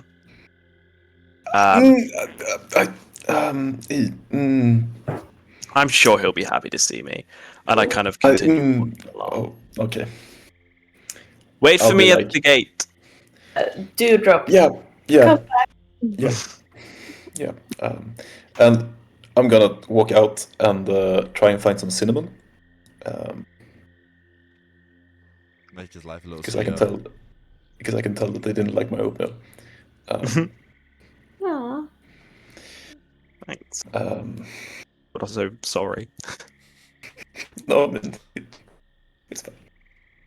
Whilst you are walking out, I will say you meet up with the others, hastily leaving Murkwater Bend. Maple, Yrene, Brighida. I'm not quite sure what Belle's doing, if you're going with them or if you're going with someone else or if you're on your own. It's up to you, but I'll go over to the big guy with Garrison. yeah. The comfortability that was never here in the first place has degraded itself to being worse. The feeling of being watched, the feeling of being tracked behind you all, watched from corners, little eyes poking out and staring at you, whispers around the halls, is getting a lot on your way out. But we will move to Garrison. I walk back into the town hall. Is he still there? He is. Whilst you walk in, you see him pulling out a bit of brown parchment. This board that he has in front of him for a quest board, he starts walking over towards, and he puts this thing up, puts his hand between it, and starts doing the knife game between it before he gets to the middle one, nearly scraping his finger, and slams the knife into the middle. And it's a picture of Fabian's face. I wouldn't play five-finger flay in an agitated manner. I would. I kind of look behind. Yes, you can be here for this. We're about to leave, but I have a few more questions. Why And- am I at liberty to answer them? A statement. I walk up to him, very emotionless, which is strange for the stranger. He's not used to being this cold. You hurt one of my friends very, very badly. And I will not forget that soon. You sent us on a suicide mission, and I will not forget that soon. And, kind of looking towards Fabian's direction as he is left, and looking back. And that poor fellow you have kept under your thumb for too long, and I will not forget that soon. Before I leave, I want you to answer me why you have done this. Why have you hurt my friend? For what manner of justice do you think? And as he says that, he slips into a little accent that no one here would be familiar with, but people past might be.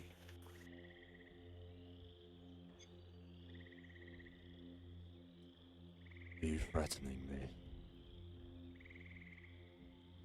I want to know why. It was a fucking yes or no question.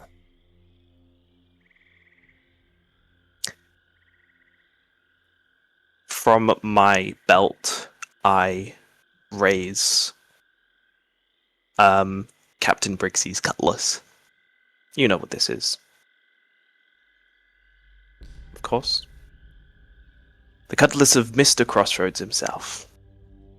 I scavenged it from the water. I kind of admire it. Quite a sharp weapon. I take it to his neck. You hear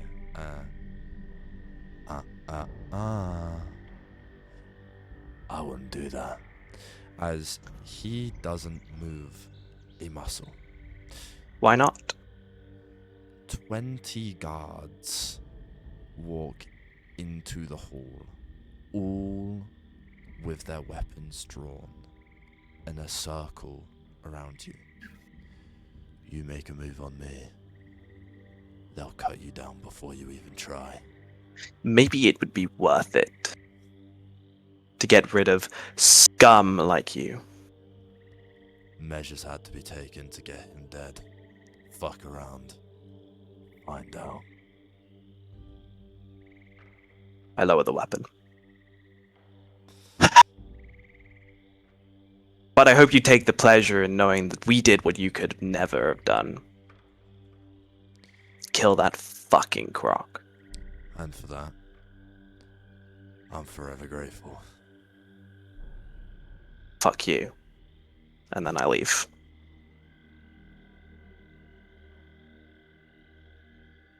I also look at Belle and like, you can have your way with him, and I look around the guards. Best be careful. I'll just leave as well. Don't really know what to do with those. She's like a But lost puppy. Actually, first though, can I cast Jester Japes Okay. on What's that? on the big guy? On Vanderboon. Yeah, on Vanderboon. With the consequence honk honk, please. Oh no. What does that do? The creature emits sounds such as honks, chimes, or squeaks that are audible out to 100 feet with every movement, no matter how slight. He will honk as he walks around. I just want him to honk. As you are walking away, leaving Murkwater Bend, on the way meeting back up with Fabian, and the rest of the people, everyone watching every step you move, the gate heightened so you can leave. Going down the marsh, I would say 20 feet out fully of Murkwater Bend, you hear a "Huh." Hearing this as well, I kind of look to chuckle a little bit. I like you. And then continue. I tried my best.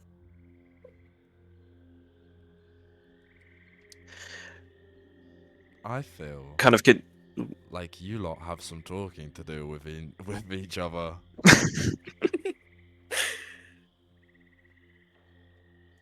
I was fully prepared to kill him. I can Don't help. don't fuck with Fabian, man. That guy's been through enough. Alright. We meet up with the rest of the group. And I just kind of say, we're done here. I took the pleasure of admitting to Mr. Vanderboon that if he ever comes for us, he knows what's waiting for him.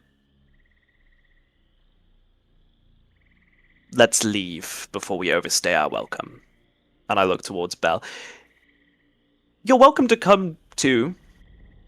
There'll be jives and japes for plenty, I'm sure. Yippee! It's always better in numbers. You've got a treacherous journey ahead of us. Well, I'll come along, and if we come across Pico, I will have to decide if I want to stay, if I want to go, or if I want to head off back to my mama, or if I want to punch Chuckles in the face. We'll have to see. Oh, if you're doing that, I want to join. He's a little bitch, that one. Kind of slipping into the old Stranger tune. But no, right now we have responsibilities. Boring, but okay. I know. All right then. Let's go. Let's fuck off. I really fucking made that guy angry. We should leave right now. Wasn't he angry? Honk.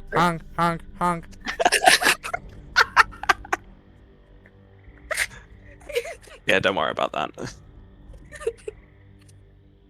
Yeah, that guy's put a bounty up on Fabian. Shit. Oh. Shit's getting real. He put a bounty up on Fabian just because he killed the dude that he was sent to go kill. Yes. He didn't like the way he was killed. What better way to kill someone than insulting them to death? Oh, you're such a bad pirate. And then Because it meant that he was so unskilled to the point where he couldn't even insult someone properly. Yeah. to death. Well, that's a Yeah. him. To That's death. a him problem. Exactly. That is right? true. So that's Little why he was true. annoyed. But It's on sight next time I see him. With that guy. I think you forget he owns an army. Yeah. Yeah. Grimy. Actually don't. I probably wouldn't fare very well. Or you hear that hung, hung, hung, hung, as he like starts running towards you. At least we'll know Alright. it's coming. Yeah, real. Yeah. You'll have a You can't do a 100 sneak feet attack. warning. Does anyone hear honking? Is that a goose? Are we Yeah. on our way to Wickhamore Village? Yes, I believe. On the way, I would like to send my little Falcon familiar to like scout ahead. Just make sure there's no surprises up ahead. I am also going to start drafting up something on a piece of paper that my friends aren't seeing. They see that I'm writing something, but they can't see what I'm writing. Mr. Yeah. Ross. Skipping through the village of Knot, we make our way back to Wickhamore Village. Woo! 3 days worth of travel. All on foot. No horses. Utterly shattered by the time we get back to Wickhamore. But that means no more swamp audio. Wow. I'm gonna No more Yay. swamps. No more wet boots. Let's go. Wow. On our No way more back pirates. to Wickhamore Village. Oh. I would say the time is around 1 in the morning. It's the midnight hour. The sky is a pitch black. It's different in this town, village, whatever it may be. Less people walk on the streets. When you left, it was becoming a bustling place.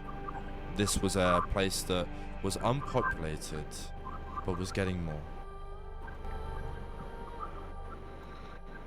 On the streets now, there's nothing but wet mud, the wind blowing, mist crawling along the floor like it's trying to find somewhere to go. The crooked tree that stands in the middle of the Founders Round. And the silent cawing of crows.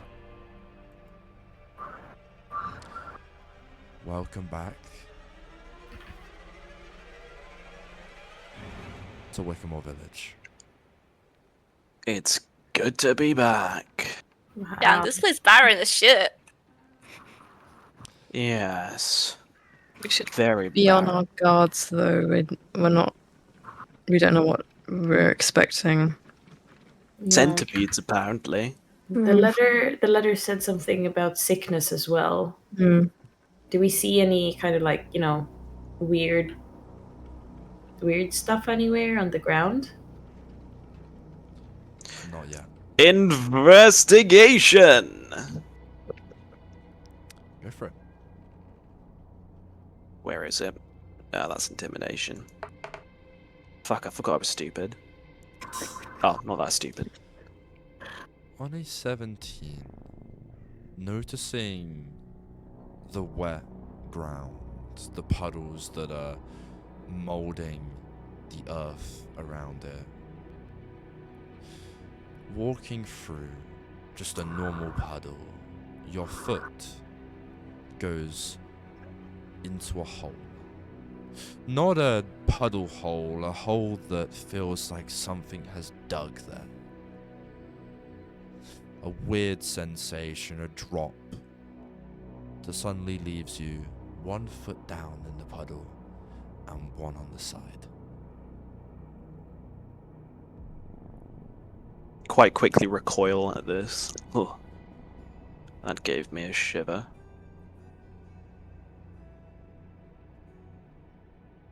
I don't like this one bit. And I start kind of heading towards the tavern.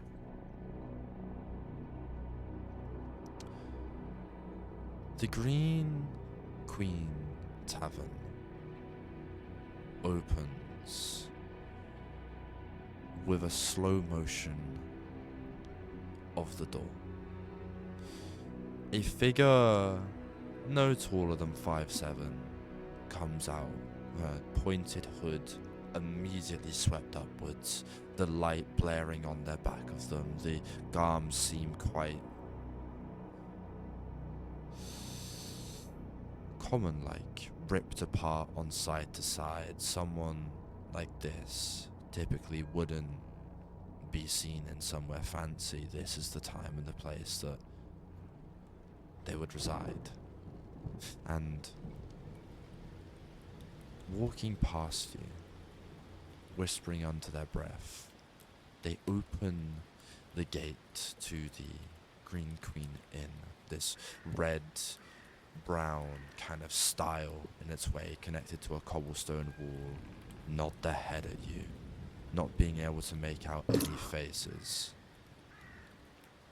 before they walk off into the night, not to be seen again. I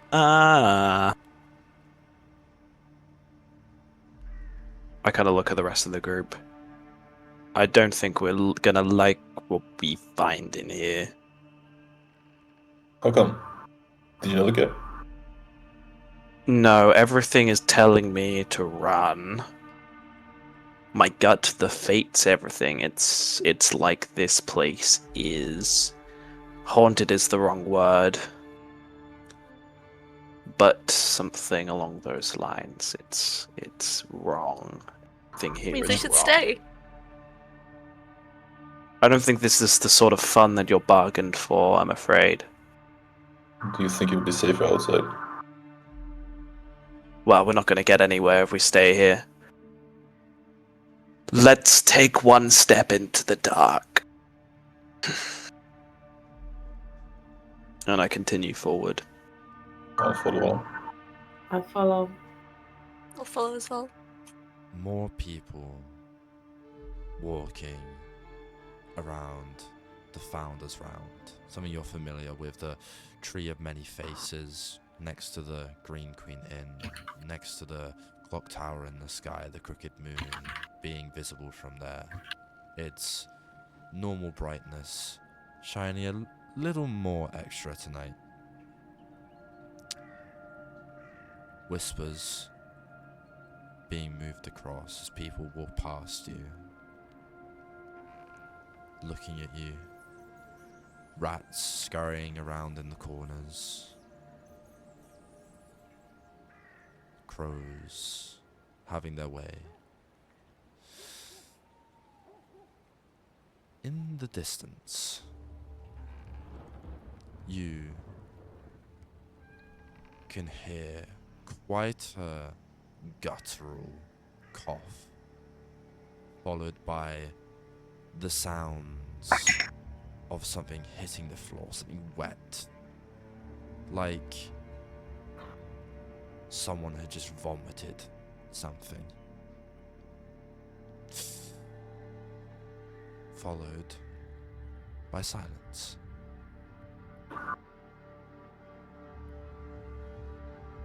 It's like a whole different town.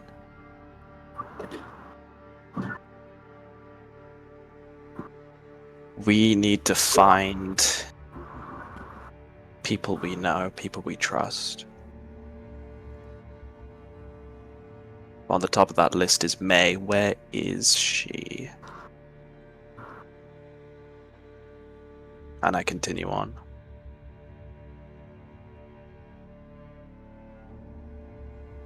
What about the rest of you?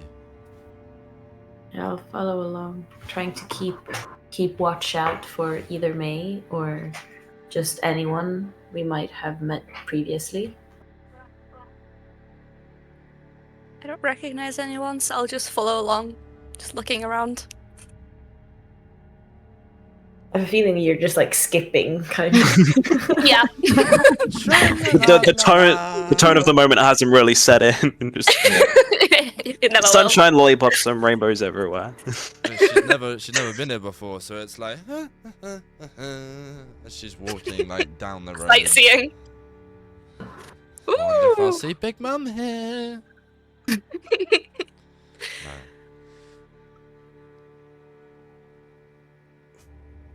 Oh, you guys come here often?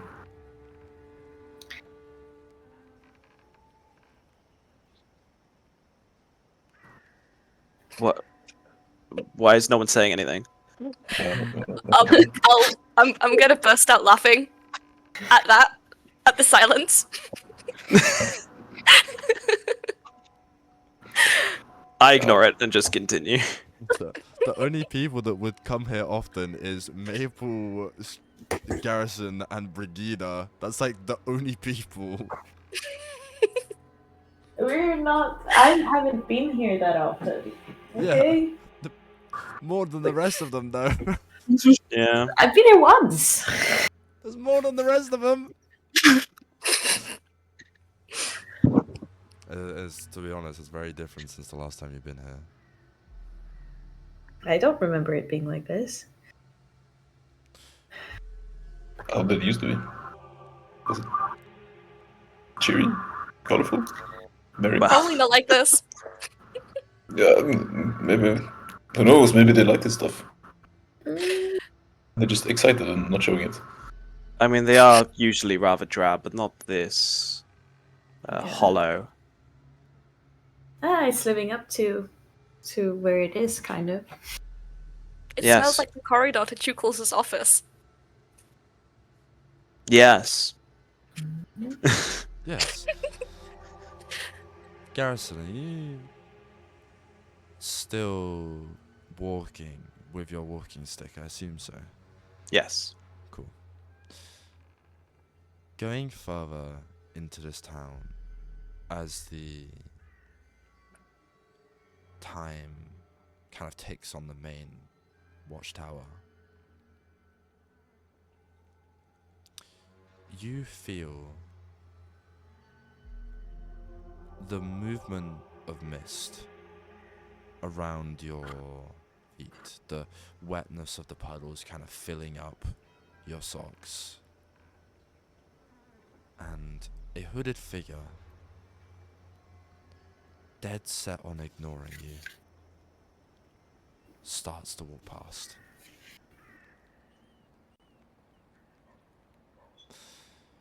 Walking forward,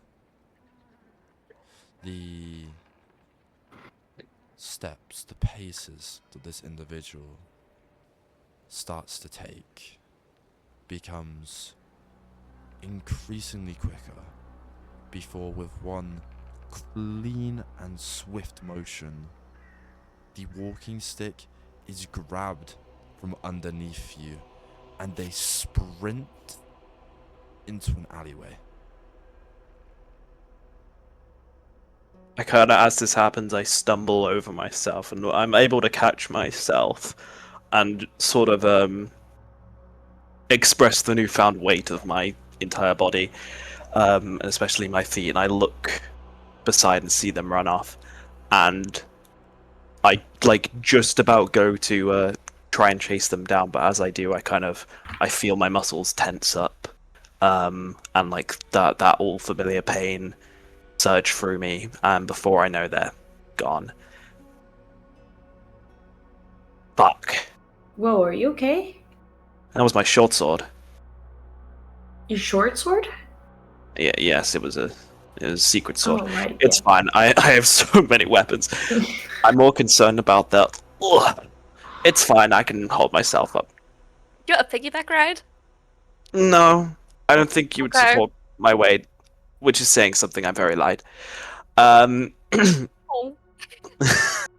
Are there any big sticks on the ground? Yeah, I can just sort of make a big quarter staff appear and be like, here you go. He gave you his quarter staff. Do you need it?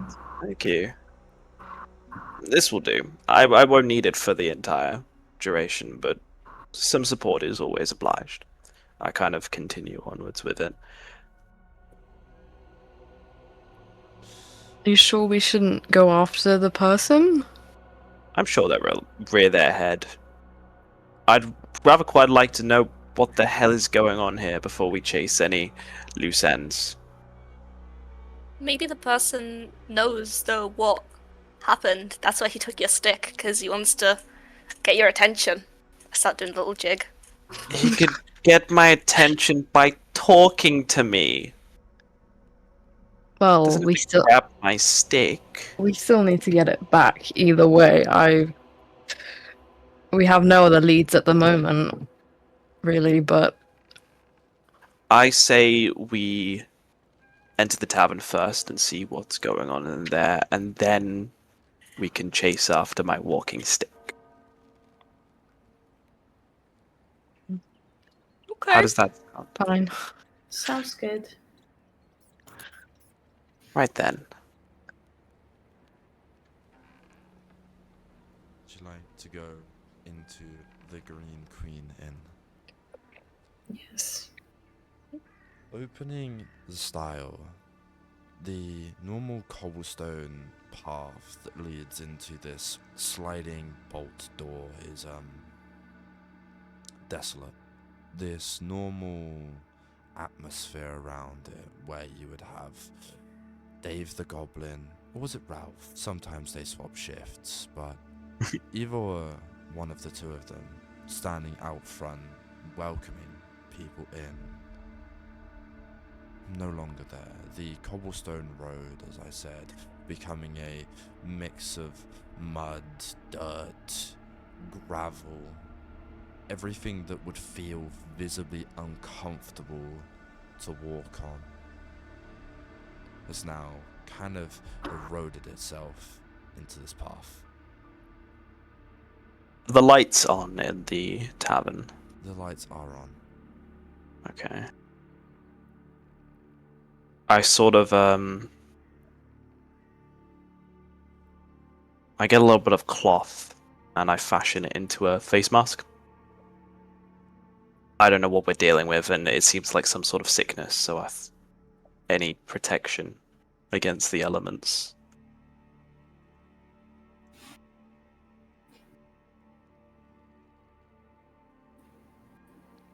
Mhm. Everyone's starstruck to what to do. It's kind I'll. Oh, No, go. You No, go. you go. I was just thinking, like, I don't know. I don't like this at all. I'm just trying to look for a spell. So. I I mean, this will- feels like fucking poking a dead carcass on the side of the road. I will also make a little makeshift face mask because it stinks, not because of any danger, just because it stinks. Yeah, that too. Can I send my falcon out to look for suspicious people? Is anyone watching us? Try and see if there's anything extra spooky, you know? Any leads, anything? Go for it.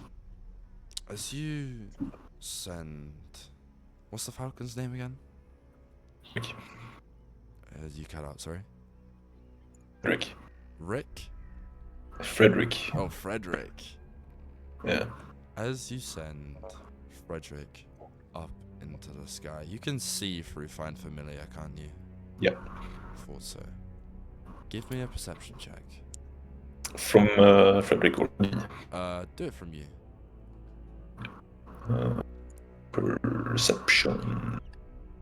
It is terrible. 13. Only 13. Down one of the alleyways, you see this purple almost figure writhing along the floor. Multiple orange bits sticking out on the side of it, almost assembling legs. Hundreds of legs. Moving up a wall, down the side. More come. Another, and another. And all writhing and scuttering like rats along this alleyway with a person at the end. Digging under these holes and eroding themselves, they lash onto this guy's face. Face split open, teeth visible on there. They land onto this person, slamming him onto the floor, eating his skin away, burying into his flesh, leaving massive chunks of flesh on his face, with open holes, blood pouring out, and this guy convulging on the floor in this alleyway. What the fuck? With the rats or something purple fleshy? Something purple and fleshy, with hundreds of legs. And it was nearby.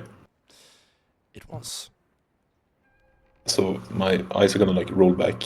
They will roll up in my head when I've been in the Falcon. They're gonna snap back and be like, flesh-eating monsters nearby, and I'm gonna point towards the direction and be like, fight or run.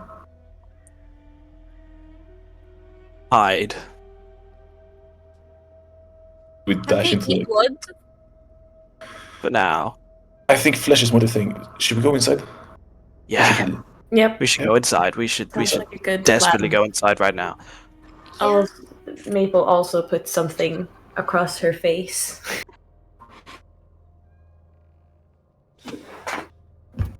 Entering the Green Queen's Inn, a slide on the bolt action door, the familiar scent coming back to you. This place filled before, goblin piss being served, our favourite drink. Empty plates now lie vast on the countertops, food half finished, drinks half drank, stickiness on the floor with your steps. The general cleanliness of this inn has depleted heavily. Martha stood at the front. Well, been a while, love. It has. Is everything all right? Yeah. Why? It's just the general vibe of the town has changed since the last time we were here. Well, that's how places work. Well, no, in a more kind of foreboding sense. Your big words don't really work with my brain. I'm a innkeeper. You're gonna have to use less of your fancy. Where's your walking stick gone? It was nabbed. No worry, it's fine. We were told that there was some sort of sickness that had hit Wickamore Village, and my friend over here saw some quite nasty-looking purple centipedes with his falcon eyes. Is that new? That's not what's on concern right now. Yeah. Ooh, that sounds horrible. I'm not good for creepy, crawly things on the floor. But no, that's the first I've heard of it, love. I kind of look outside. Have you left the tavern since we've been gone? What? And I look around. Can someone help me out here? No. What are we looking for? What's going on? I don't know this place. I don't This know is Martha, the tavern keeper. I'm gonna go say hello, Martha. My name is Fabian. Pleasure to meet you. Oh, hello, Fabian. Martha. Pleasure's all mine. Can I get you anything? Is the rest of the tavern empty, by the way? Sorry to jump in. there's no one here. Okay. Some tea, please. Pardon? Can we get some tea, please? Well, funnily enough, there's been this weird thing happening in the tavern. I keep on ordering food and drinks, but I think the rats have come in or some shit like that. So, long story short, no tea. No tea. What do you have then? If you don't mind me asking. Well, the rats got to the wine, the beer, which is really surprising. I didn't think rats would drink beer. They got to the steak, they got to all the meat, they got to the fish. Bit weird if you ask me. They ate a lot more than normal. I got to come in with the broom and hit them away. But, Can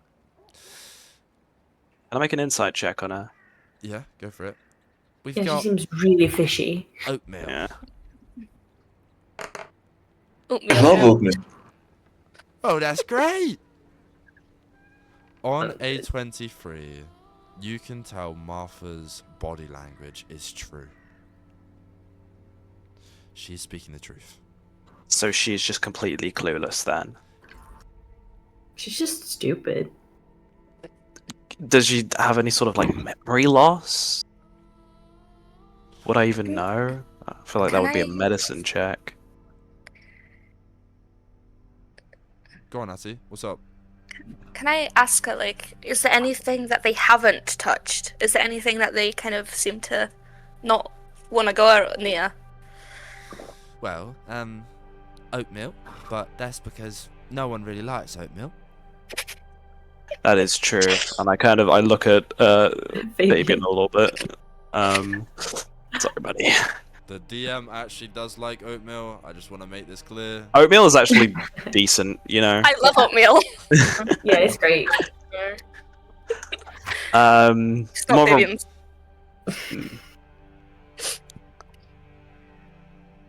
I look towards her again. But when was the last time anyone entered this place apart from us? Have you had frequent customers recently? Not really. That's why I haven't really been, She kind of points to stuff on the floor. cleaning the place up. I thought the rats was because I got a bit lazy. But, I will tell the truth. We started getting less people coming here, I think, after a couple days where you left to go save Adela. Yeah. What happened when we were Well, gone? Don't really know. Why not? Well, because I'm in here majority of the day. What's with the attitude? And you haven't left at all? Well, I leave when I have to, but I come in here majority of the day. I own the Green Queen Inn. Can't be letting anyone get behind the bar. Don't be mean to her. I'm just a bit confounded. Apologies. Well, there's one thing I can say for certain, is this is seemingly a safe haven. I will... Maybe it's the rat. I will say, past couple of weeks, people have been getting a bit ill. Yeah. A little bit. Mm, Can you explain the symptoms? Yeah, I can give it a shot. Sit down. You might not like hearing this, but trust me, you want to sit down. Well, and she kind of starts moving side to side as she tries to get her thoughts into place. They start with a fever, I think it's called, you know, when you get hot. And you start sweating and your brain goes all fuddly and you can't really think straight, and it starts with a fever. I mean, I know a couple of people who are upstairs currently with, oh, maybe I shouldn't have said that. But they're upstairs currently with a fever. Then it goes a bit horrible. Problem what way? You start getting these nasty spots on you. What type of spot? Well, Nasty ones. she wipes off a bit of sweat on her forehead. Sorry, it's a bit hot in here. I think I might need to sit down. Can I make a medicine check? Yeah, go for it. Does she have a fever? Where's medicine? Fuck. 4. Can I do a medicine check as well? Of course, go for it. Given I'm a cleric. Yeah, man, I'm a cleric. I'm a cleric, 16. On a 16, these are the symptoms of a late fever, which means she's had the fever for a couple of days, and she said she was being lazy the past couple of days. Well, what spots? Well, they get these like black spots, and then they start throwing up all over the place, and all this black gunk comes out their mouth, and a couple of days later, they may You know how this fever is spread? no. Ooh, excuse me, can I just interrupt real quick? And can I cast Mage Hand to kind of inspect her sleeves, if she has any long sleeves, to she use them? does. You're gonna Yeah, just use them. basically force her sleeves up. Yeah, No with the Mage consent. Hand. Crazy. No consent. Just Oh, just wow. inspect her hands, and then any other skin with the Mage Hand that's visible. As her apron sleeve lifts up, she has tons of massive, pussy, pulsing black spots on her forearm all the way up to her shoulder, and she quickly moves it back down once it's done. I'm not feeling that great. Please, help yourself to drinks. I think I'm gonna go upstairs. Hold on, before she does, I would like to as if she's moving off, I want to try something. Go for it. I want to cast Lesser Restoration on her to see if that alleviates anything.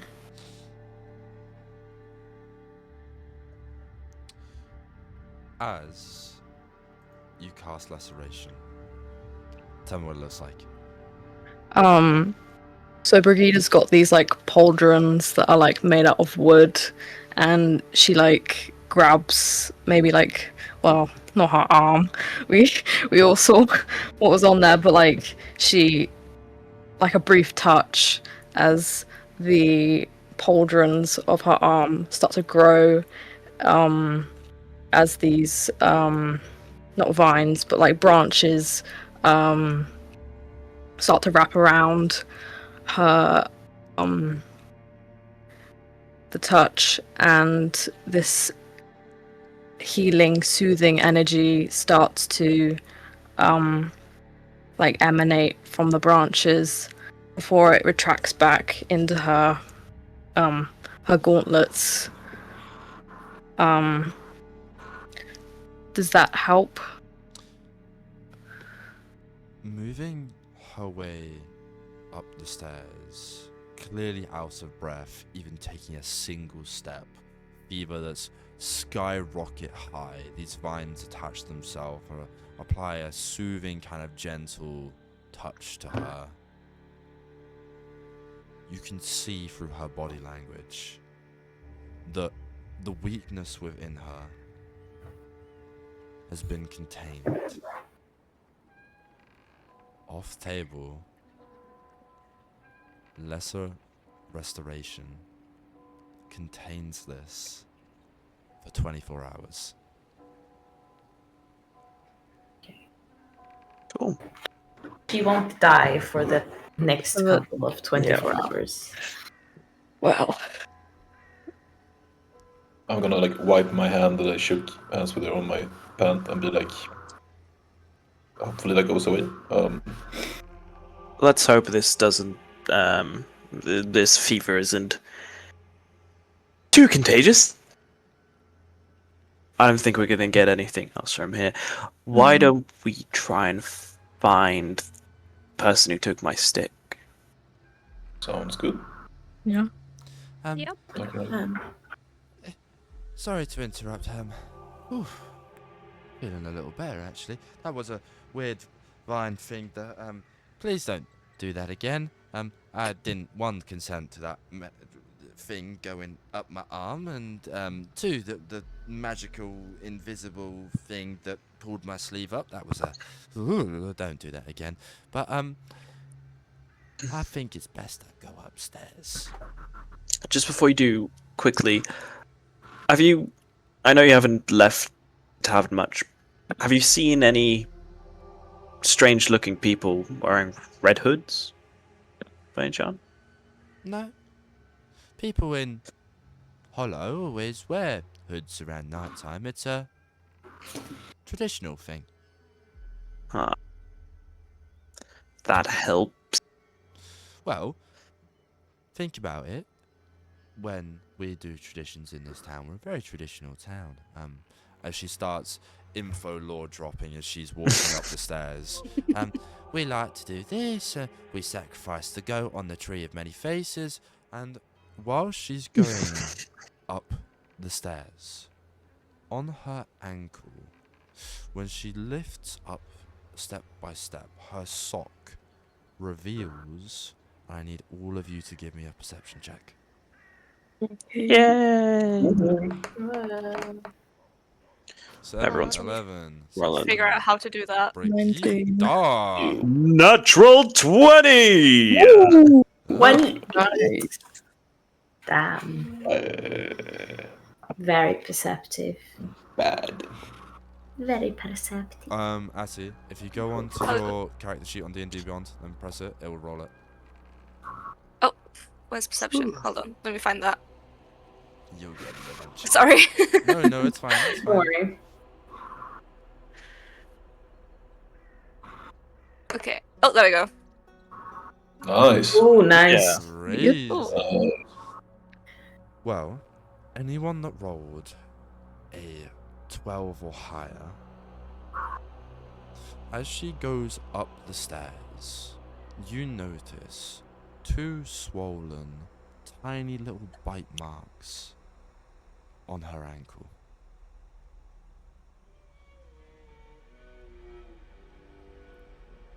Did you get bitten by a rat by any chance? Well, now that I can remember it, yeah. How long ago?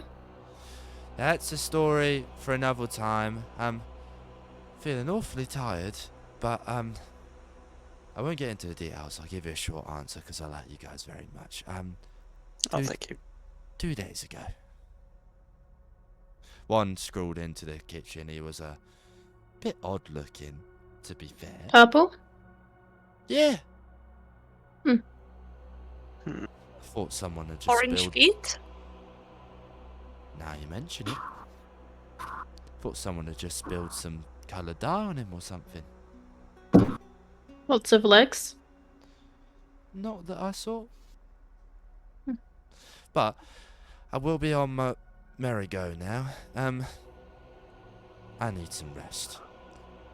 Respectfully. And whoever did that mage hand, don't be doing that to people here. They'll most likely smack you. As she finally goes Daisy. up the stairs and heads off as you hear a door close and she goes into her room. Bug. So it's creepy crawlies biting people and then making them throw up. Yep. Yep. Yes. Me wearing shorts right now is probably not a good idea. But, I'm you know. also wearing shorts. Well, my character, but like skirt and shorts. Yeah. It's some sort of plague. Some sort of purple death. That is such a creative name. I do a little Thank clap. you. I try my best. Purple Okay. death. We should Right. get going. Yep. We should also probably make sure no creepy crawlies get on Yes. us Mhm. at all. Look out for Yeah. the rat. I hopefully they can't fly. Then I'll be fine. Well, I fucking hope so. Come on. Like, I don't want them flying. Well, if it all gets too bad, and I reach out, very extravagantly pull out, I have a riverboat. Bro. Wait, I can have you in the boat as I'm flying. Then we're all off the ground. We're all fine. Yeah, Solo basically. mission. No. I- Wait, not even that. I can be inside and we can put them on Dewdrop, and Dewdrop can fly around. Wait, I have a little dimension inside like my rope trick. Can I put Maple inside of my rope trick dimension with the boat? So we have a pocket dimension and pocket dimension. Pocket That's dimension just- in Yeah. a pocket dimension. And then I can do That's that not again pocket with tiny dimension. huts. We have a pocket dimension, a pocket dimension, a pocket dimension. Yeah. Good move. It would work, but I don't see the reason why. I'm gonna tell Frederick to go look around for purple rats and report back if he finds anything. Opening the door for Frederick, he immediately flutters past this hooded figure, completely dressed, head to toe in black, staring in the doorway, mask on, facial features not obvious to the tell, walking stick in hand, looking at all of you. I'd like Hi. that back, please. Is it even yours? They step in fully. Muffled voice. Well, of course. It's only right that you have it. And they reach out their hand. A familiar hand. Painted nails. Once that was a skeleton hand. Now healed. They take their hood down. Mask off. Adela Druskenvold is in front of you. Look, I'm very glad to see you, but what's with all the antics? I would Well- disinfect that stick. Well, I will, most likely, but I do love Garrison. He is very dear to me. Well, Garrison, I thought that would have been enough of a hint for you to follow me and come to somewhere private, but clearly it wasn't. I'm sorry that I was concerned about the townsfolk and the possible people who might be infected by this virus. But yes, you're right. I'm sorry. No, it should be me that's apologizing. As you can see, as she lifts up her hand, all better now. I'm glad. It took a lot to make sure that Mr. Crossroads never saw the light of day again. I am truly grateful for your help. I would not be in the situation I am now if it wasn't for you. However, this situation here is not in the pleasantry. No. It's not looking great. I would be, more pleased to see you if I wasn't having to sneak in the middle of the night and steal your cane. A certain You could have just said hello to us. No, sorry, Garrison, who is she? Don't worry. I don't think you'll get a straight answer. Who is she, who is he, and who is she? These are all new people. Where is the, knight? We left him here. Same with May. Do you know what became of them? Oh, Are they still in the no, town? No. I couldn't give a single shit about those two. You will have to let me be quite crude here because the situation here is dire. It's not good. No. But I did not mean those two. I meant the actual useful knight. Oh, yes. Oh, no, he's in my riverboat. What? He's in my riverboat. Okay, I won't ask.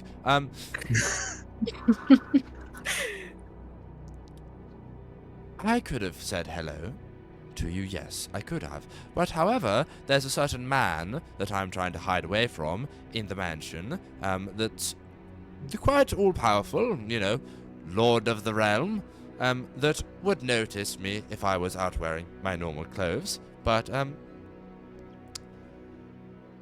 have you got my ring? Do I have her ring? You do. Yes. You took it off Okay. Mr. Crossroads. Yes. I kind of, sort of do, you know, the kind of coin trick that magicians do where it suddenly appears in their hand? I do that with the ring and hand it to her. Ooh. Well, very flashy, but I expect no less from the man who called himself the Stranger before. However, you can keep it. See it as payment. However, do not let Philip know. I told you I didn't need payment for this. She comes over, putting her hand on your shoulder, and giving it to you anyway. Yes, I don't think I can really decline. Fine then. Thank you. Greatly. And I pocket the ring again. And... Oh, no, I was gonna...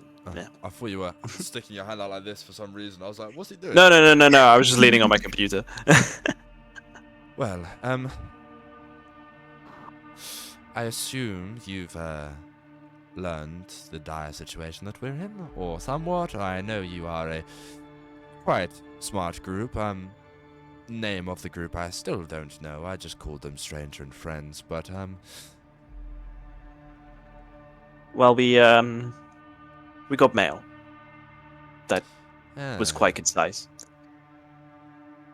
and we spoke to Martha. She isn't doing well, but I don't think anyone here is at the moment. no. Many people are not. Philip is got a bit of a cough at the moment. So Fuck. I'm sorry. Who's Philip? The king. Like Of- husband. Yep. Yeah. Philip is my dear husband. I love him oh so much. Yes. Lord that's of the great. Realm, Sir Druskenvold. Please address him correctly.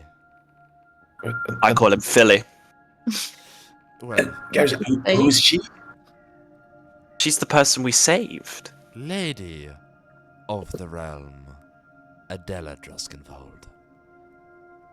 I am filled with so much terror. Okay. That's the spirit. Well, and enchanted. Your Grace. No. No need for necessities here, or name calling. I am a bit of a foreseer, you see. Now you say mail. I saw you getting mail, but Garrison, I need you to tell me the name you got on it. It was what was it? Theodora. Melville or something. It was that. Melville, yep. I couldn't quite recall the name. Show me the letter. I take it out and just present it to her. Just still have the envelope on you, Brighida?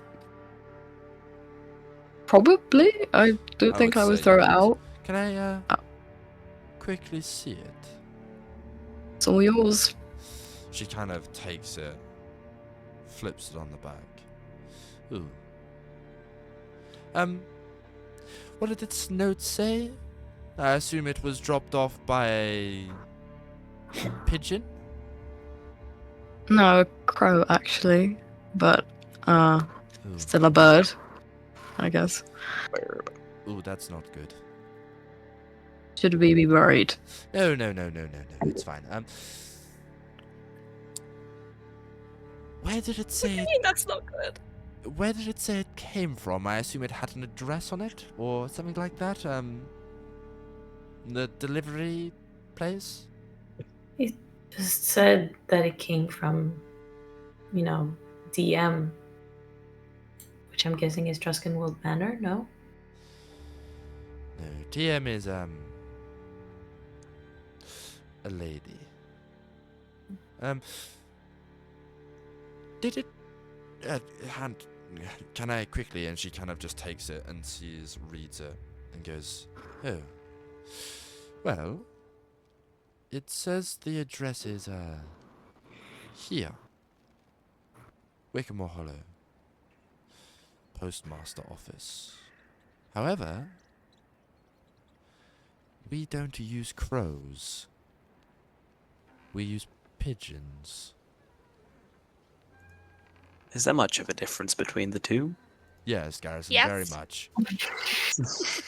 So you're saying this letter might not actually be from here and, well, sent from maybe a third party we don't know about? Well, let me read it quickly. And she kind of scampers over it, reading it. Well, whatever this... I'm sorry, who was it? And she kind of looks at the bottom, trying to realize who was it again that sent it. T.M. Theodora Mayville. Does that name mean anything to you? We don't have a Theodora Mayville here. Perhaps it's an alias? Maybe. Why would they need to use an alias? Yes, that's a good point. But the thing that is bringing up a concern for me, Maple, why would they get the information correct if they are lying about where it came from? I don't know. They do seem to know quite a bit. Seems like they're keeping tabs on us, no? Yes, it's a bit strange. I don't know how to feel about it. Well, how much do you know about this situation going on? What it says in the letter, and also what we spoke to Martha about. We also saw some. I looked to Fabian. Centipedes, worms, and rats. Yes. Purple. Well, safe news. I think Martha might be dying. Yes, I think so too. Yeah, we figured. Unfortunately. Yes, unfortunately, she was a dear to us. She did many things. I do have some sad news as well.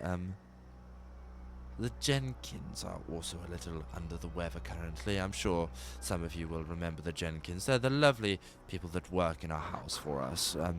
Lovely lot, but they're looking after Philip right now, even though they're ill. He's got a little bit of a cough, so I'm a little worried about him. However,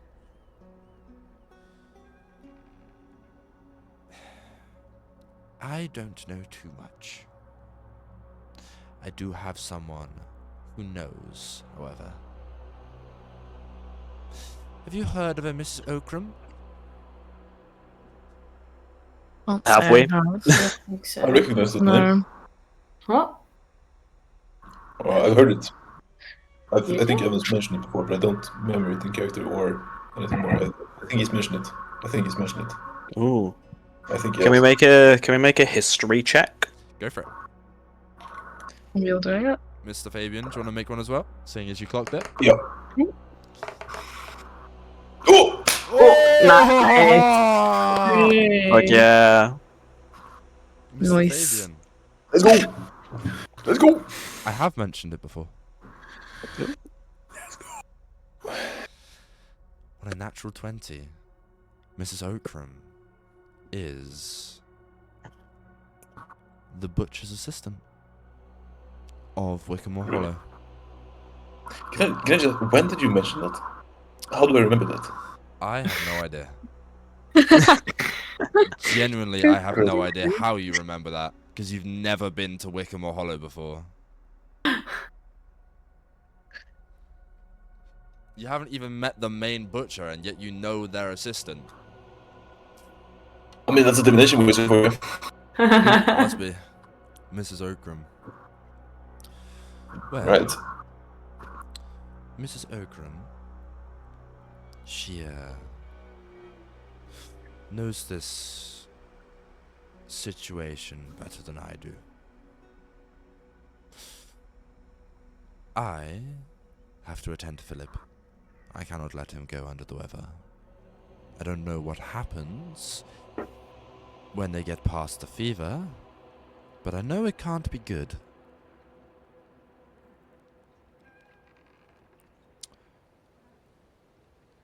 Garrison. But I know it seems like they die. Yes, maybe. Yeah. I didn't want to come to that conclusion. The conclusion I'm coming to. We have Morgan here. You remember Morgan? Just about. My apothecary. However, we do not have any good clerics. Did you say cleric? We have one Did right here. somebody say cleric? What do you need me to do? Maple, Mhm. I may need you to stay behind. Mm-hmm. Okay. If that means I kind of like taking- when this is said, I look a little bit worried at Maple. Yeah. If this For means how long do I stay? I'm not sure. If this means taking care of the sick, I trust no one more in this town than you. However, if you feel like your uses would be more valuable going with these people, then that is also an option. I know no way currently of helping this. No idea what causes it. No idea how to stop it. No idea how to delay it. We are completely clueless here, Maple. So, I cannot promise any guarantees. You may have people die on you if you choose to stay. However, it's your choice.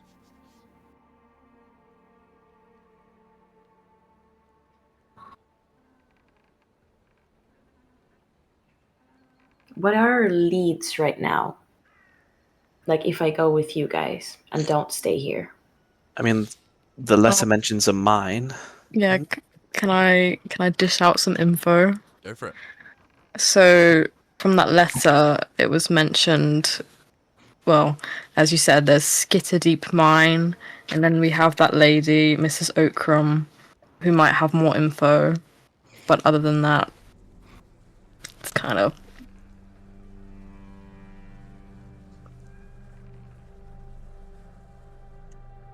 I might try to see if I can check for a cure or anything to help while you guys go after that. Are you sure? Just for a short while. I will give it a try, and if not, I will meet you guys up again at the mine or whenever you come back here.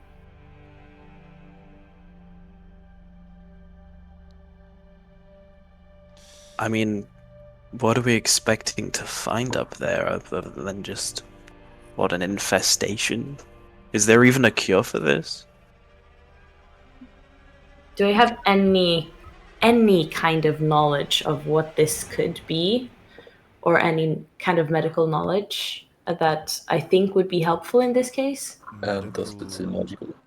Magical knowledge. It looks like a contact disease. So as long as you don't get bit, you are fine. Okay. That type of disease, however, is not normal. Why would something like a centipede be biting people, first off? Second off, why would it be giving them a fever? Third off, why are they getting black spots and throwing up black bile and then dying? Do we know what happens to the dead after they've, like, puked up the black vial? Like, do they just drop normally, or what happens with the bodies? You have not seen that yet. I think we need to head up to this mine, but Maple, I mean, you're the best medical mind we've got at the moment. It's up to you, but How far away is the mine? That would be a question for Mrs. Oakrum. Maybe I'll follow and talk with her first, see how far away it is, weigh out the time it would take for everything, and see and analyze where my time would be best spent.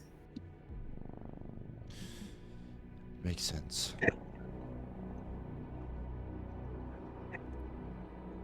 all right then.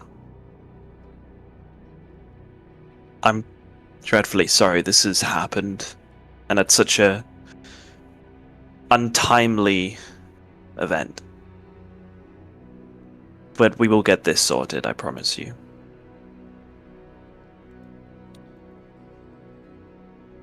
So. Now, I can't be gone too long. Philip will notice that I'm gone and think something is wrong. I have to go tend to him. However, don't forget, I'm truly grateful. May seem like I'm using you, but you're the only hope that I can realistically see. Also, don't get on the bad side of Miss Okram.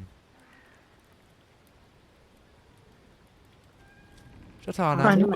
We'll try not to. Adela, just one more thing quickly before you're off. Has there been any sort of word from the devil himself, from Mr. Lockheart?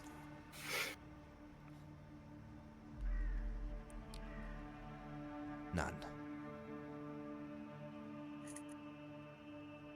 Of course. He'll show up eventually, I'm sure. Right then. Off we go.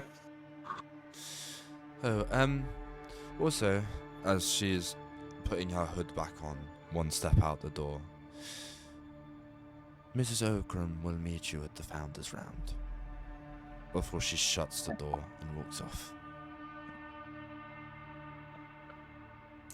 To the Founders Round then. Mm-hmm. Would you guys like to talk to each other or anything like that before we go to the Founders Round? I wouldn't mind to run some maybe theories by everyone, maybe, just to get a sense of everything. This is obviously not a natural phenomenon. Thing. No, I can't say that word. Phenomenon. Fine, Yeah. I can't say anomalous. Yeah. Anyways, this isn't a natural thing. I'm thinking that these centipedes might be controlled by someone or something and are being sent maybe from the mine to Wickamore for whatever reason I can't place, but my theory is that there is someone using these centipedes to take control of Wickamore, and we need to stop it. Yeah. I'm inclined to agree with that. This isn't natural at all. And I wouldn't be surprised if right now Wickamore is quite a high target, but it speaks to a worry that this might not just be happening here. What if this is happening all over Druskenwald? I have a slight concern because that lady said the letter isn't from who you think it is, right? Right. Yeah. So maybe it's from. What if it was a way to lure you guys in to get bitten? Yeah. Unfortunately, there's only one way to find that out. Yeah. Yeah, but I also had that concern, in a sense. I don't think we should trust the letter or take it for gospel, but I still think it's the only lead we have, and it's one we should probably follow. Do you think if this theory holds true, if we defeat the person, whoever's doing this, will cure everyone? I'm just hoping for the best, but... Hopefully. We can only really find out if we go. Yeah. Right. Gotta meet. Let's go talk to Mrs. Okram. Yeah, Mrs. Okram. Leaving the Green Queen Inn, moving the stile, unlocking its wooden hatch, stepping out finally back onto the streets of Wickamore Hollow. Time is around 2 in the morning, late, tiredness setting in, exhaustion around the corner, noticing a lady standing near the Founders Round, 30 feet away from you. Stripped clothing, blood on her shirt, wearing a somewhat of an overall with her. Machete in the side of her hilt. Silvery hair that kind of flows backwards like a wolf cut. Dimples. She's got quite a rugged look to her. This is a butcher's assistant.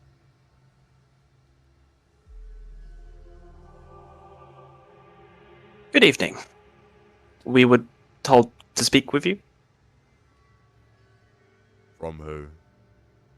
Nah, I'm only messing with you. I only do that voice to annoy people. And she fully turns around. Hello. I assume you were sent by Adela? Yes. Yes, we were. Cool. Well, hello. I'm Mrs. Okram. Butcher's assistant to, I'm not sure if you met her, but lovely, lovely lady. Civ Haga, butcher shop, just down the corner, over there, south side. Couple doors down, turn left.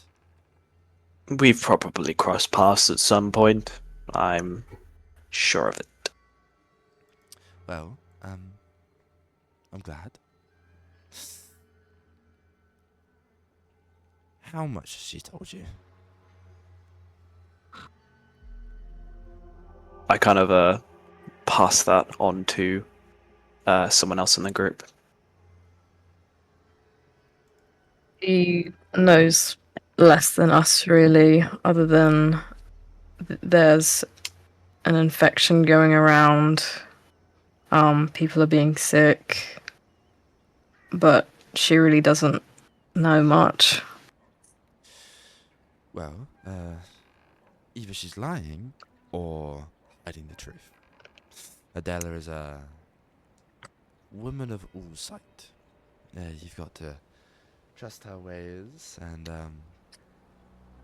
she knows what she's talking about. I mean, said your group, she's been right how many times now? Father Renifir, Fox Willow, The whole shebang. all of it, essentially. We've been told of your story, so I'm very glad to have the honor to talk with you. But I, wasn't told about these, new faces. I was told about a man in a blue suit of armor, a pumpkin. Don't worry, he's on my boat. Okay, where's the pumpkin? Pumpkin? Who's the pumpkin? Yes, the way they said, there was a pumpkin with you, a man in a tie, big man in a suit of armor, this lady with a spear and a crow. Oh, that was the old bunch. Don't worry about them. They're all but dead. Oh, You'll just have to take our word for it. Yes. I You wanna are be in a good hands, pumpkin. though. What was that? I want to be a pumpkin too. Same. well, the pumpkin is quite cool, to be fair, but, not the, topic for today, but, Adela told me the cleric is, 50-50. Who is the cleric? Points to Maple. Hello, small little, fairy. Hello. Understand you want to go, and then come back, potentially. Yes. I'm not sure how safe that would be.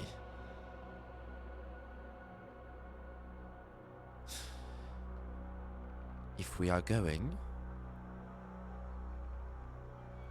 that means we would be leaving these lot alone, and us two coming back. Now, traveling as a group is fine. Traveling as a two, we would have to be very careful.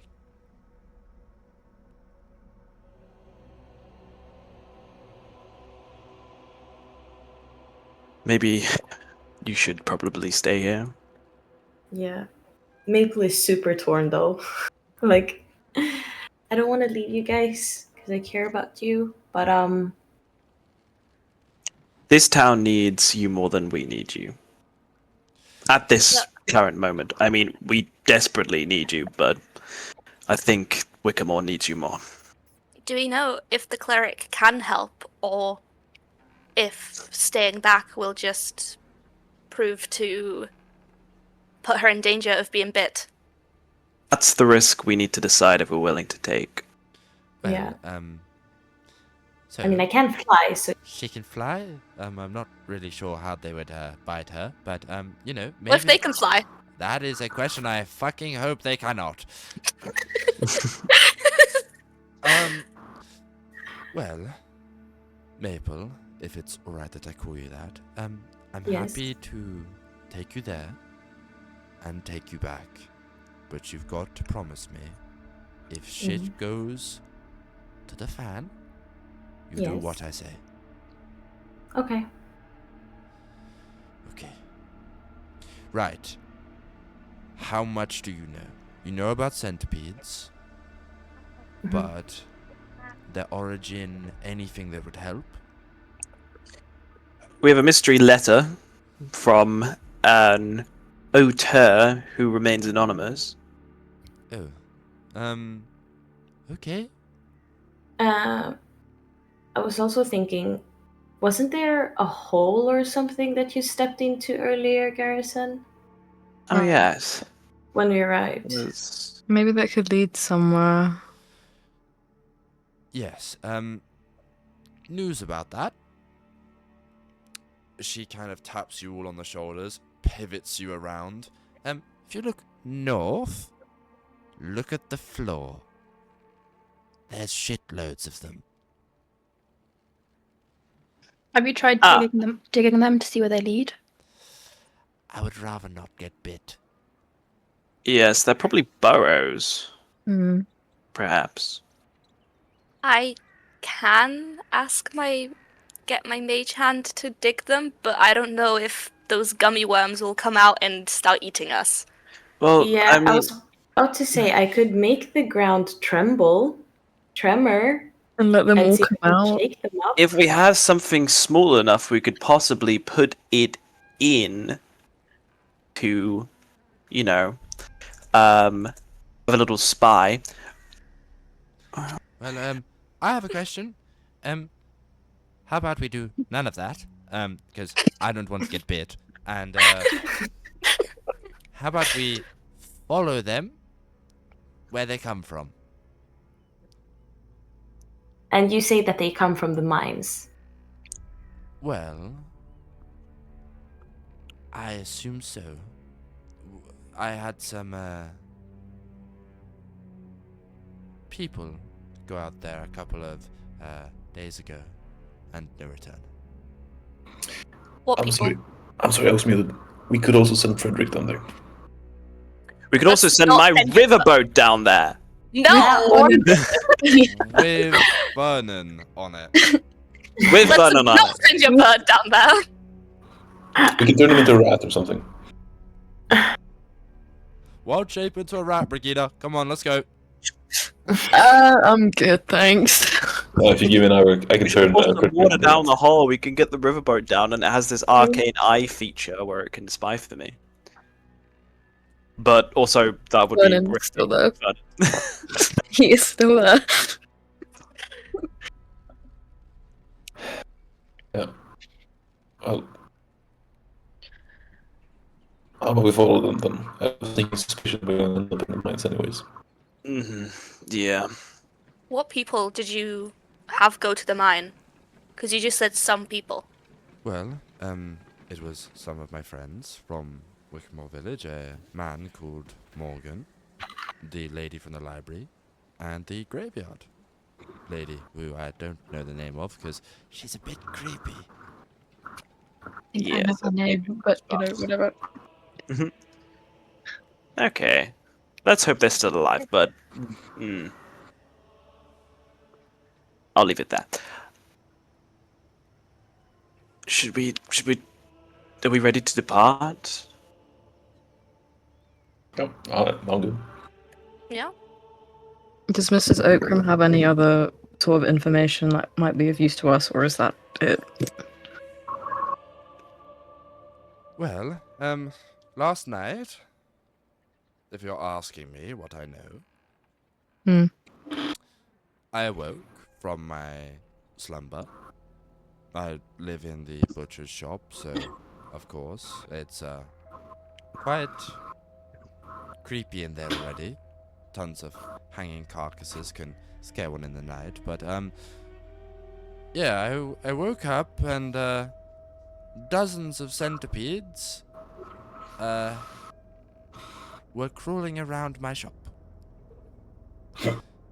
My store food, after I freaked out, I checked on it, because that's what any butcher assistant does. I make sure that my food hasn't been tarnished, or I will lose my job. And pretty much all of it was eaten.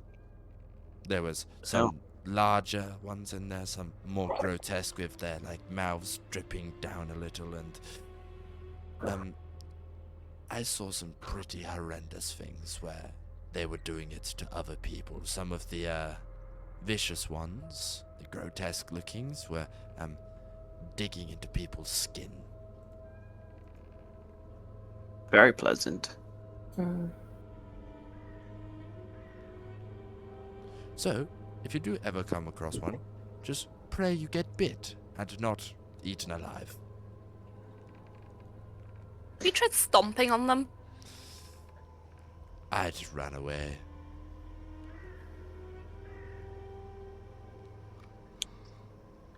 Interesting. Well, I don't want to stay out in the nighttime for too long, so I would suggest, how about we follow the tracks up north? The old mine's only a couple of miles from here. We could have a little look and then come back, or you could stay and investigate. It's up to you. I think we're ready to leave. I think so. Maybe we could check out the hole on the way there that you stepped into. Yeah. For sure. The one below the puddle, there's tons more than that. Well, Oh. I'm just asking, does anyone have a fear of creepy crawlies? I have arachnophobia, Okay, but I'm usually fine with I had centipedes, so centipedes and stuff. yeah, they're chill, I guess. Okay. I hate centipedes. Just a lot. Oh, Okay, yeah, okay. I'm gonna make Like, it yeah. extra gross then. Jesus Christ. peak immersion. Start making skittering sounds along wooden boards. Please no. Even Jazmin didn't like that one. I mean, that's pretty harsh. Hey, immersion. So, would you like to go with Mrs. Oakram? Yeah, I think so. Unfortunately. No, it'll be fun. Yeah, that's a good attitude to have. Yeah. Just some pest control, guess. Yeah. Well, I think we should go on our way. I do have a little story to involve you in that I didn't tell you straight away because I didn't want to freak you out too much. But it's a walk and talk, so I suggest we start moving. Let's go. Do we want to investigate the hole in the ground? You can, if you would like. Because I don't really know what else we can do other than shoving something down there, but I'm just assuming they're burrows made by the centipedes. Can I make a check? Yeah, investigation. Would it be? Could I do nature or survival instead? Do nature. That's my worst one. Well, it's not survival, is it? Because survival's not bonus. I mean, never know. Okay, I'll just do investigation. It's fine. Ooh. You're fine. Yeah, I got this. On a 17, you can see that this is a burrow used to get between little places, like maybe under a stone wall and not be seen, or into a house, into a floorboard, or into a ceiling so they can latch onto someone and bite them or eat them alive without being spotted and killed. So, quite intelligent creatures? I would say so. Centipedes usually like that. Maybe I don't know. I'm just saying God. shit. God, no. No, they are No. not. No. It would be even worse if they were. Oh, for sure. Mm-hmm. Yeah, they could fly. I've That'd held be a bad. centipede. Who's that? Right. Brighida, have you got what you like from the hole? I mean, I'd rather not go any further with it because I might just get like jumped by a million centipedes, so I'm good. Okay. Good choice.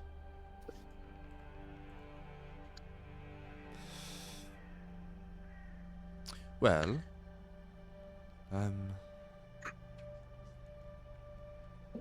let's get moving. It's north from here. It's only a couple of miles of travel, but I do have a theory. This symptoms, this happenings does match up with a story my father used to tell me about the abandoned mine in the wooden hills north from this village. My family, we used to live in a small, somewhat community of hill folk. Do you guys know hill folk? No? Passing No. by. Passing by? Outside. No? Maybe? Okay. Don't worry. We worked in mining, lodging, and trapping. But decades ago, the old Glitter Deep mine, what was the name you got told it was? Guitar deep? Ooh, Yep, bit deep. That that's, doesn't sound right. Doesn't sound right. Oh well. Glitter Deep Mine had a terrible cave in it that trapped dozens of miners within. I mean, tons. It was a fucking horrible sight. Thousands of these huge, monstrous centipedes, feet on feet of size, were seen kind of skittering around in the hills and into the mine, as she says, kind of scratching the back of her head a little, and you can see her getting a little visibly irritated, like a dog, you know, when they scratch themselves with their back leg, doing something like that. Sorry, was a bit itchy. A large rescue party was oh, sorry, as she itches herself a little again, was organized, but those who went into the mine, those poor miners, some of my friends, well, not my friends, my dad's friends, never returned. Rumor among the community, blessed we've had enough of these fuckers already, was actually, you've dealt with one. No, you haven't dealt with one. That was the people before you, the story we got told. Do you know what a hag is? A hag is in an... that type of hag. Yes, witch. the witch type of hag. Mm-hmm. Yes. Never good news. Yes, it was told that she was causing this. I'll get back on with the story. Yes, and so basically, a rumored hag caused this, and as she's talking from behind you, you kind of hear a pretty loud wolf howl, and she kind of tries to not tilt her head towards it a little. That's a bit weird for this time of day. Anyway, swearing vengeance, the pose of riders was rallied in to kill this hag and her minions. Never heard from again. My father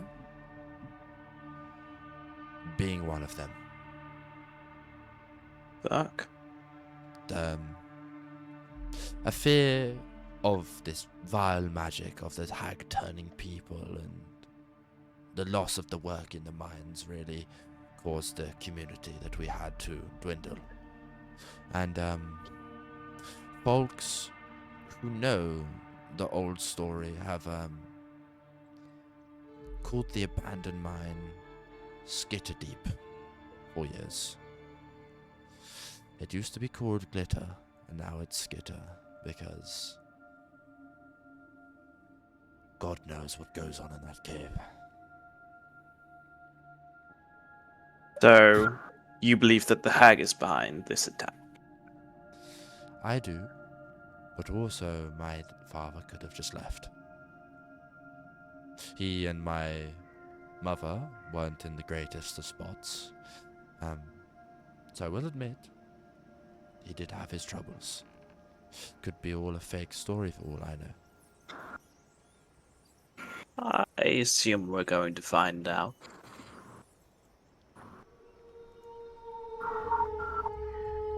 Yeah. Right. That was spooky. I don't like this. I don't No. like this at all. We're about to go hag hunting. Can you Again. It's so fun. all you have to do is keep on walking forward. Just give me a quick second, please. She. Are you alright? Yeah, I'm fine. Just keep on walking, please. I'll be back in a minute. As she kind of walks off into the bush, kind of quickly and with a little bit of haste. And I would say a little bit later, 5-10 seconds, you hear a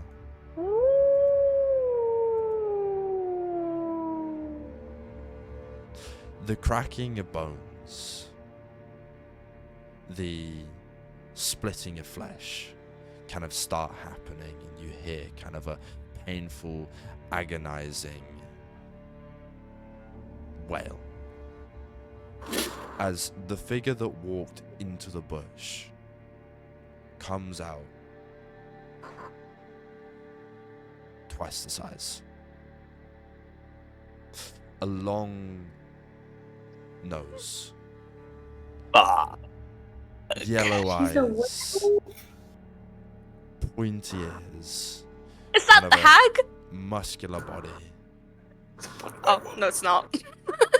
No, That might be. Hag. it is not the hag. It's a werewolf. It is. Oh, that makes so much more sense. Yeah. The werewolf turns to you. I'd say quite a considerable amount taller than you, so you would visibly have to look upwards to see her. Kind of looking at you, moving her head around, looks to the moon, lets out a... before kind of regaining her senses back in the... Fucking gifts, bro. Regaining her sense back a little and looking towards you, moving her hands up and down. I'm sorry you had to see this. You control it? It's difficult. I do. Okay. Let's all remain calm here. I am so calm right now. Everyone is fucking on the Discord sending Wolfgang. Had to send a message saying, "Shut the fuck up!" Where are you? And I'm so sorry. So sorry. Yeah. Okay. Anyways. Inner wolf. She's like that picture of the guy with like his Embrace hands. your to the inner way teen around. wolf. Oh, this generation is fucked. She kind of looks towards you, surveys the area, noticing that you have essentially arrived at the mine. I can't go any further forward. Do it. I'll leave you here. Alright, keep yourself safe. Don't do anything rash. Please, I kind of... don't tell anyone about this. Your secret's safe with us. Pinky promise. She holds up her pinky to the. I wouldn't trust that. She'd probably Pinky use promise! it as she's gonna use it as a toothpick, okay? Yeah, she kind of snarls towards this pinky finger a little, and you see her mouth start to foam a little at the sight of, like, eating something. I'm made of wood. Yeah, she does not care. Okay, never mind. Can someone All else the give me a more pinky to promise? splinter you with. I don't know.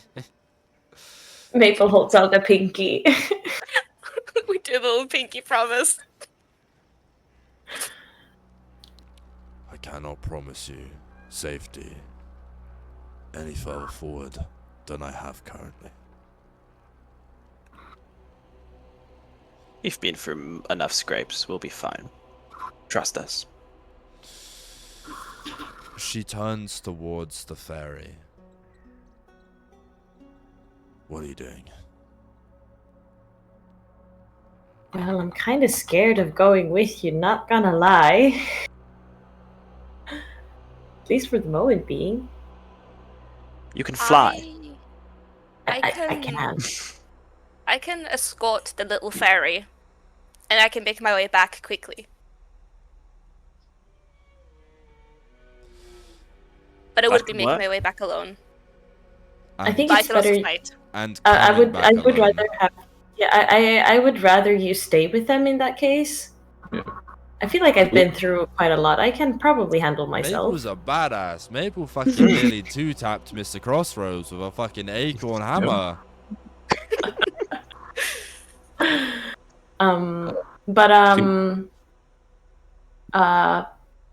Before. Okay, I don't want to leave you guys, but since Brighida, you're the closest person to being able to somewhat heal, so please don't die. I will give over my harvest brew to Fabian. As potion. I want it back if you don't use it, just so you know. I'm just leaving this as a precaution in case. To use it, I'll kill you, but if you need to use it, then use it. And then I will I fly over to Brighida, and I need you to promise me to keep the others safe, as I will probably not be able to be there. I will see if I can't do anything over there. I will try to come back here and help you in case you still haven't come back. But to make sure that you have the best possible outcome, I hold your shoulder and I cast Death Ward on Brighida. Okay. Fuck yeah. Which means that you are basically not gonna die the first thing that happens. Can I ask a question just about Death Ward? Does that stack with Orc's endurance thing? Because I basically already have that, so would that work twice? I would say, yeah. Cool. Nice. Thank you. I promise I will do my best and to make sure we succeed and get through this. And again, don't we have that messaging stone? Yes, you do, but the range isn't long enough. Yeah. Well, I just hope you guys make it back. And in case there's any way that you can send for help in case you need it, let me know. And I'll come as fast as I can for you guys. That sounds good. You take care of yourself as well. Mm-hmm. Mm-hmm. Don't let the bed bugs bite. Quite literally. I'll just be constantly flying. I'll probably, I'll let dewdrops be my bed, and I can just sleep on dewdrops while flying. So I'm like, not gonna be in the way of getting bitten. Unless they can fly as well. I mean, yeah, but I don't think they can fly 50 feet. That's the point. I think they can maybe jump. I hope. I sure hope.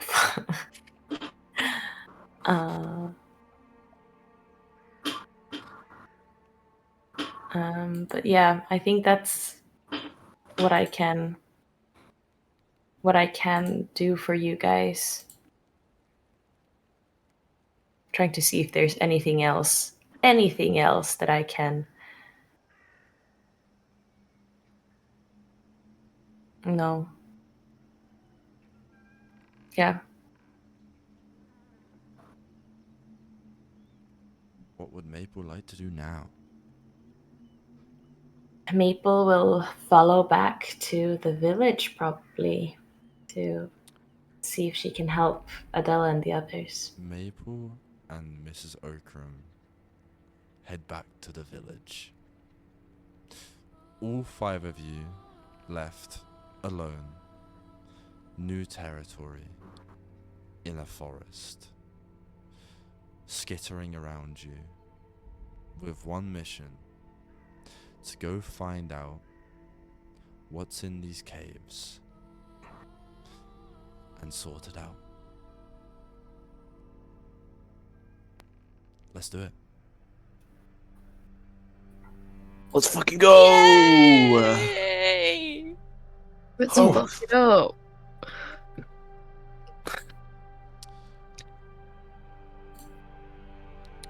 With that, and Maple leaving, heading on the way back to Wickamore Village to see what cleric work she can do, help the people, save them a little more time for you guys to figure out what's going on and how to stop it, with you heading on towards uncharted territory. We will end this week's session there. Oh boy! That was a crazy session. That was awesome. Holy fuck. Yeah. That was a good one to come back to on a recording, for Yes, sure. Yeah, absolutely, Yeah, for sure. absolutely. For sure. Oh, Yeah. Sad I can't make it next week, but it's a good way for Maple to still be able to, you know, and we're story appropriate story. gonna fight another hag. Yeah, I'm theory crafting right now. I have notes about hags already. About Yeah, because on there like 5 There's like- hags. there's We like disposed of one of sisters. them. Yeah, Yeah. Or was it? No, it was only 3, wasn't it? 3. I have was the name. four. I have their names apparently, but like That I was for it don't. then. the weasel hag. So, You have an idea, spit it out, let everyone know. what I've written my notes from when we killed Vessela Browntooth Yeah. is that they were mentioned of sisters, maybe they're like a coven of hags, and my names that I've written are Dogna and Galab. I don't know if that still holds true or if I was like writing nonsense, but that's the names I've written down. Do you want to know something? Yeah. It does. Whoa! See, guys. I knew we'd run into those Okay, bloody off. sisters at some point. Yeah. There God, are they're Cool. probably... three hag sisters. We You we got- killed one of them. You got Yeah. rid of the first one, which was weasels. The second one is centipedes. What's the third one gonna be? Can't tell you. Cockroaches. Frogs. The frogs sounds like fun, but you also have frog potions, so technically you're the third hag. Sure. Oh, fuck yeah. Let's go. Hell yeah. Kill the stranger! What? It was you all along. The third one is Yeah. actually Big Mama. I could see that happening. Erik, did you add Harvest Brew to your I inventory? added Harvest Brew to my Okay, equipment. great. Yes. Just making sure. It I might come in can't- handy. It might Right. come in handy. Right, you Okay. lot. I'm gonna end the recording now, so just wave bye-bye. Bye-bye. Bye. Hope you